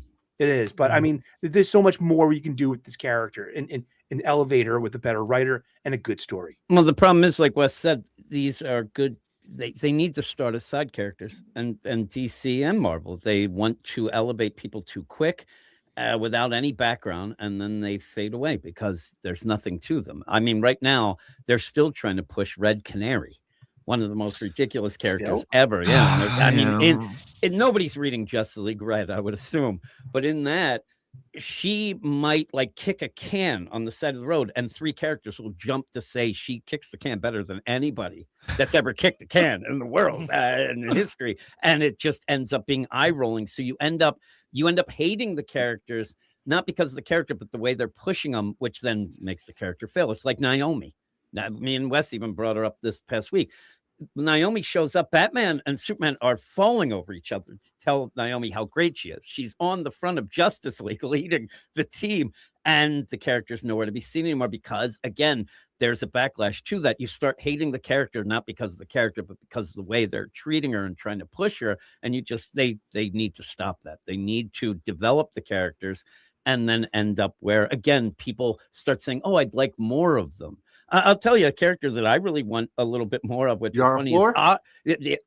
Yeah. Also, I like Odyssey in the Green Lantern and Corps. Green Lantern Corps because you don't really push her fully of, oh my God, she seems to have a little edge to her, stuff like that. I like characters like that if they do get bigger, it has to take time. You can't just push it. And again, Marilyn Moonlight and Punchline, they're not going to have a solo book that's going to sell when you can't even do that. You got to fix the line first and have all the books good before you get to that. But hopefully there'll be some new characters because you kind of need them, but start them off on the side. Then he throws Madame Mask in there as well. But wasn't Madame Mask the star of Zebel Spider-Man, or she was like one of the main villains, right? She was one of the main villains, but she didn't do much. Yeah. But she gets some playtime, no? Yeah, Once in a while. You really don't need more of Madame Mask. Like you don't see Punchline at all. I mean, no, you don't see it. And I mean, everybody's still waiting for Miracle Molly to show back up and blow the our underboss. minds. yeah, the underboss. Oh no, it's the underbroker. Yeah, the underbroker. Yeah. The designer. The gardener. Yeah, the gardener. Yeah. I think the designer ended up being Joker. Yeah, he did. I love the designer though, because he showed up looked like Macklemore in that fucking thrift shop video or whatever. He had a big freaking fur coat on, dancing around. I thought it was hilarious. But yeah, and people even said, and it's true. James Tynion, if you remember when he first jumped on the Batman book, he said, "I'm going to introduce tech each issue. I'm going to do this great tech." That lasted 2 issues, and then next every issue had 3 new characters in it, where he just boom, he hit it. They were all ridiculous. They were all dollar store knockoffs of existing characters. Just like Macklemore. you have this going on, and that's the problem too. Is then other people, so other writers like, I'm getting on that trade, and all of a sudden we got a deluge of just the most ridiculous characters that didn't really stand the test of time. They're kind of gone. Kalichi says, if Superman and Spider-Man got their own Gotham City Sirens, like Metropolis City Sirens, who would be on each team's respective team? So Metropolis City Sirens would be Power Girl. Who was the chick that Jimmy Olsen was banging? That was a superhero. Banshee. Banshee. Who would be the third one? Would it be Lex's lady? Bibbo. Vixen, because you have to go DEI or else you're going to get canceled. Atomic Skull. Make them good again. Jessica Cruz. Well, Silver Banshee's a bad girl. Well, yeah, there you She's go. Scottish, so. Banshee, Power Girl, and who else? Marilyn Moonlight, because she is the spirit of Metropolis. Yeah, that actually, is literally her. I wouldn't first mind power. her on that. That would be a pretty cool That play would be of a that. good. But if yeah. you want another girl of Jimmy Olsen. Nice. Nice, yeah. So that would be bad. Doc, who would be on New York City Sirens for a Spider-Man book? Black Cat? Yeah. Black Cat, Guaranteed? the bunny girl, The Rabbit? yeah, Rabbit? Bad Bunny? the girl beetle, Yeah. and Not Girl Electro. Was it Janice? What? I can't remember her name though. not Girl Electro. Yeah, it was Janice. It's Tombstone's daughter. Tombstone's there. The Rose. Yeah. Wait, no, the Rose is Kingpin's son. Yeah. Yeah. God, what was she called? I can't remember. Didn't like the character very much. So that's your team, Doc? Jackpot. They put fucking Jackpot on there. Isn't that Mary Jackpot Jane? would be great. Or is she Venom right now? No, that's She's the still thing. both? She's both. She's Jack Potom. Cindy Moon Silk. You know. No, Yeah, Silk's no, way Cindy- too cool Cindy- for that kid. Because you got a spider. It's a spider. There's a spider theme. So, you need a spider girl in there. Yeah. No, it's just an animal theme. Okay. Yeah. That's what all of most Yeah. of Spider-Man's villains are. They're just random animal themes. And then Craven can come to hunt them. It'd be great. Yeah. Always happens. Then Caleb says, Doc, you've got a point. Women do ruin everything with contempt. Yes. I was muted. I was saying that the only worse choice than Jackpot would be Screwball. I did not mute you, Sparrow, but you said you have to leave. Is that what's going on here? Yeah, I muted myself accidentally. Holy shit. But yeah, I've got a dip. So thank you, everybody. Happy New Year to everybody. And I will see you guys on the next one. See you. Yeah. Later. I Later, know Jim. he's not. I know he's not a gal, but can Ketsugi be on the team? Can we get Captain Ketsugi's not making the- Would be Oh awesome. yeah. Typhoid Mary. She's Manhattan. She's crazy too. I mean, you gotta get if we're doing one non-lady, you gotta get Paul on there, right? Oh, Paul would be God. great. Paul fits. Paul would be Dylan Brock just to Oh, yell yeah. at Paul. Well, and they call would him be like a cunt. combo. That would be great. Maybe get Shay on so she could bang everybody but Peter. That'd be awesome. Yeah. Mm. Let's get to some comic book recommendations and end this thing on a high note. Jim, 2025 or 2026 has not been great to us yet with the new comic books, but did you find anything worth recommending this week? No, I actually didn't. I didn't read everything yet, but everything I've read was not good. So I'm gonna abstain from recommendations. Do you have any dirty songs to recommend? Yeah, actually, Dylan can go and listen to a K-pop dirty song right now. I have by the famed K-pop group Black in the Pink. You could go and listen to that. Pretty good. But other than that, just I do the dirty songs once a day and then do the comic stuff. And I am planning on doing a couple more comic videos coming up. I'm going to start to maybe do that. So get things going. Very nice. If you're interested in Sauce Records, there's a link in the video description to Jim's Dirty Song Empire. He is a big deal. Empire. Yeah. Mm-hmm. Yeah, we got Sully. It looks like he's scrambling. You got any books to Hello recommend there. this week, dude? Kind of not. This is an odd week for me at the local comic book shop this week. I went and I had 0 books on my pull list. That's because DC Comics didn't ship any comics last week. I mean, I read 10 Marvel books, and they ranged in the usual spectrum. There was like 2 or 3 that ranged from good to like meh, with my usual asterisk. But what I did do was I went diving in the dollar bins because I had nothing to buy this week. Even Flash Gordon, number 14, did not come in with Diamond. I'm like, well, there, that's happening everywhere. Yeah, so that's going on. But I decided I spent $20 at my local comic book shop. I got some back issues. I went dollar. All right, let's see them, dude. All right. What Speaking of Archie comics, I got a 1977 Archie. It's a Betty and Me. It just because it's in shitty condition, but I like the ads, and I just like the old comic book. I wish Aaron was here because I got a copy of Walt Disney's Beagle Boys from 1976 with a $6 Million Man doll advertisement on the back. This is straight out of the 80s. Hamster Vice. All right. These were one of the many knockoffs of Teenage Mutant Ninja Turtles, like radioactive black belt hamsters, Biker Mice from Mars. Biker Mice from Mars and stuff. So Hamster Vice was one of this like late 80s, everyone's trying to do the next Ninja Turtles. And it's fun. This is Bill Sienkiewicz and Frank Miller. And this is Elektra Assassin number 3 from 1987 on Epic Comics. And this is a really good book and might fly under people's radars. It's in a good collection. But one thing I noticed in the dollar bin, though, there was like 20 copies of this issue number 3. And my shop has been open for over 40 years. So I'm thinking, they must have had all of these books in their inventory, unable to move for 40 years. So well, they could have bought like somebody's other inventory or something. Yeah, maybe. Exactly. But for $11.11, you can find these at your comic book shop. I got Wolverine and Havoc Meltdown issues 1 through 4. This prestige format kind of for mature audiences. Walter Simonson, Louise Simonson, and beautiful art by John Muth. This is this was a big treat. I didn't expect to be owning this book again.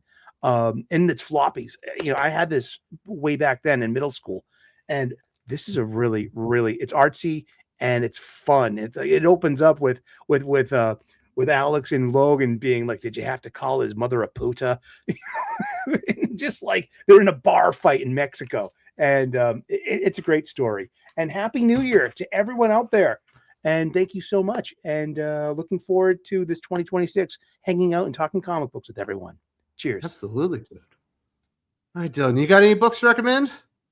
Yeah, I got not a great week, but I got 3 books. Escape number 5. Escape is so good.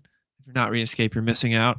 Punisher Red Band number 4 and Undead Iron Fist number 4, which ended this week. Yeah, that was it. Not a great week, but some good comics. Didn't Punisher end this week? I thought we get one more. Okay. Yeah. A lot of stuff ended this week. Age of Revelation, Predator Kills Marvel Universe. Those all ended this week too. Yeah. You got any big videos that people need to be on the lookout that you just released or about to? I just released my Comics of the Year video this week, which I don't do a top 10 list. I do like the Oscars where I have categories and then just choose my favorite for each one. So that's up. Well, how's the voting done? Like, how do I get on voting? the list? I'm the committee. It's me. Oh. This making up bullshit? No, there's no voting for the Oscars. They have their committee. They don't let fans vote. That's not how that works.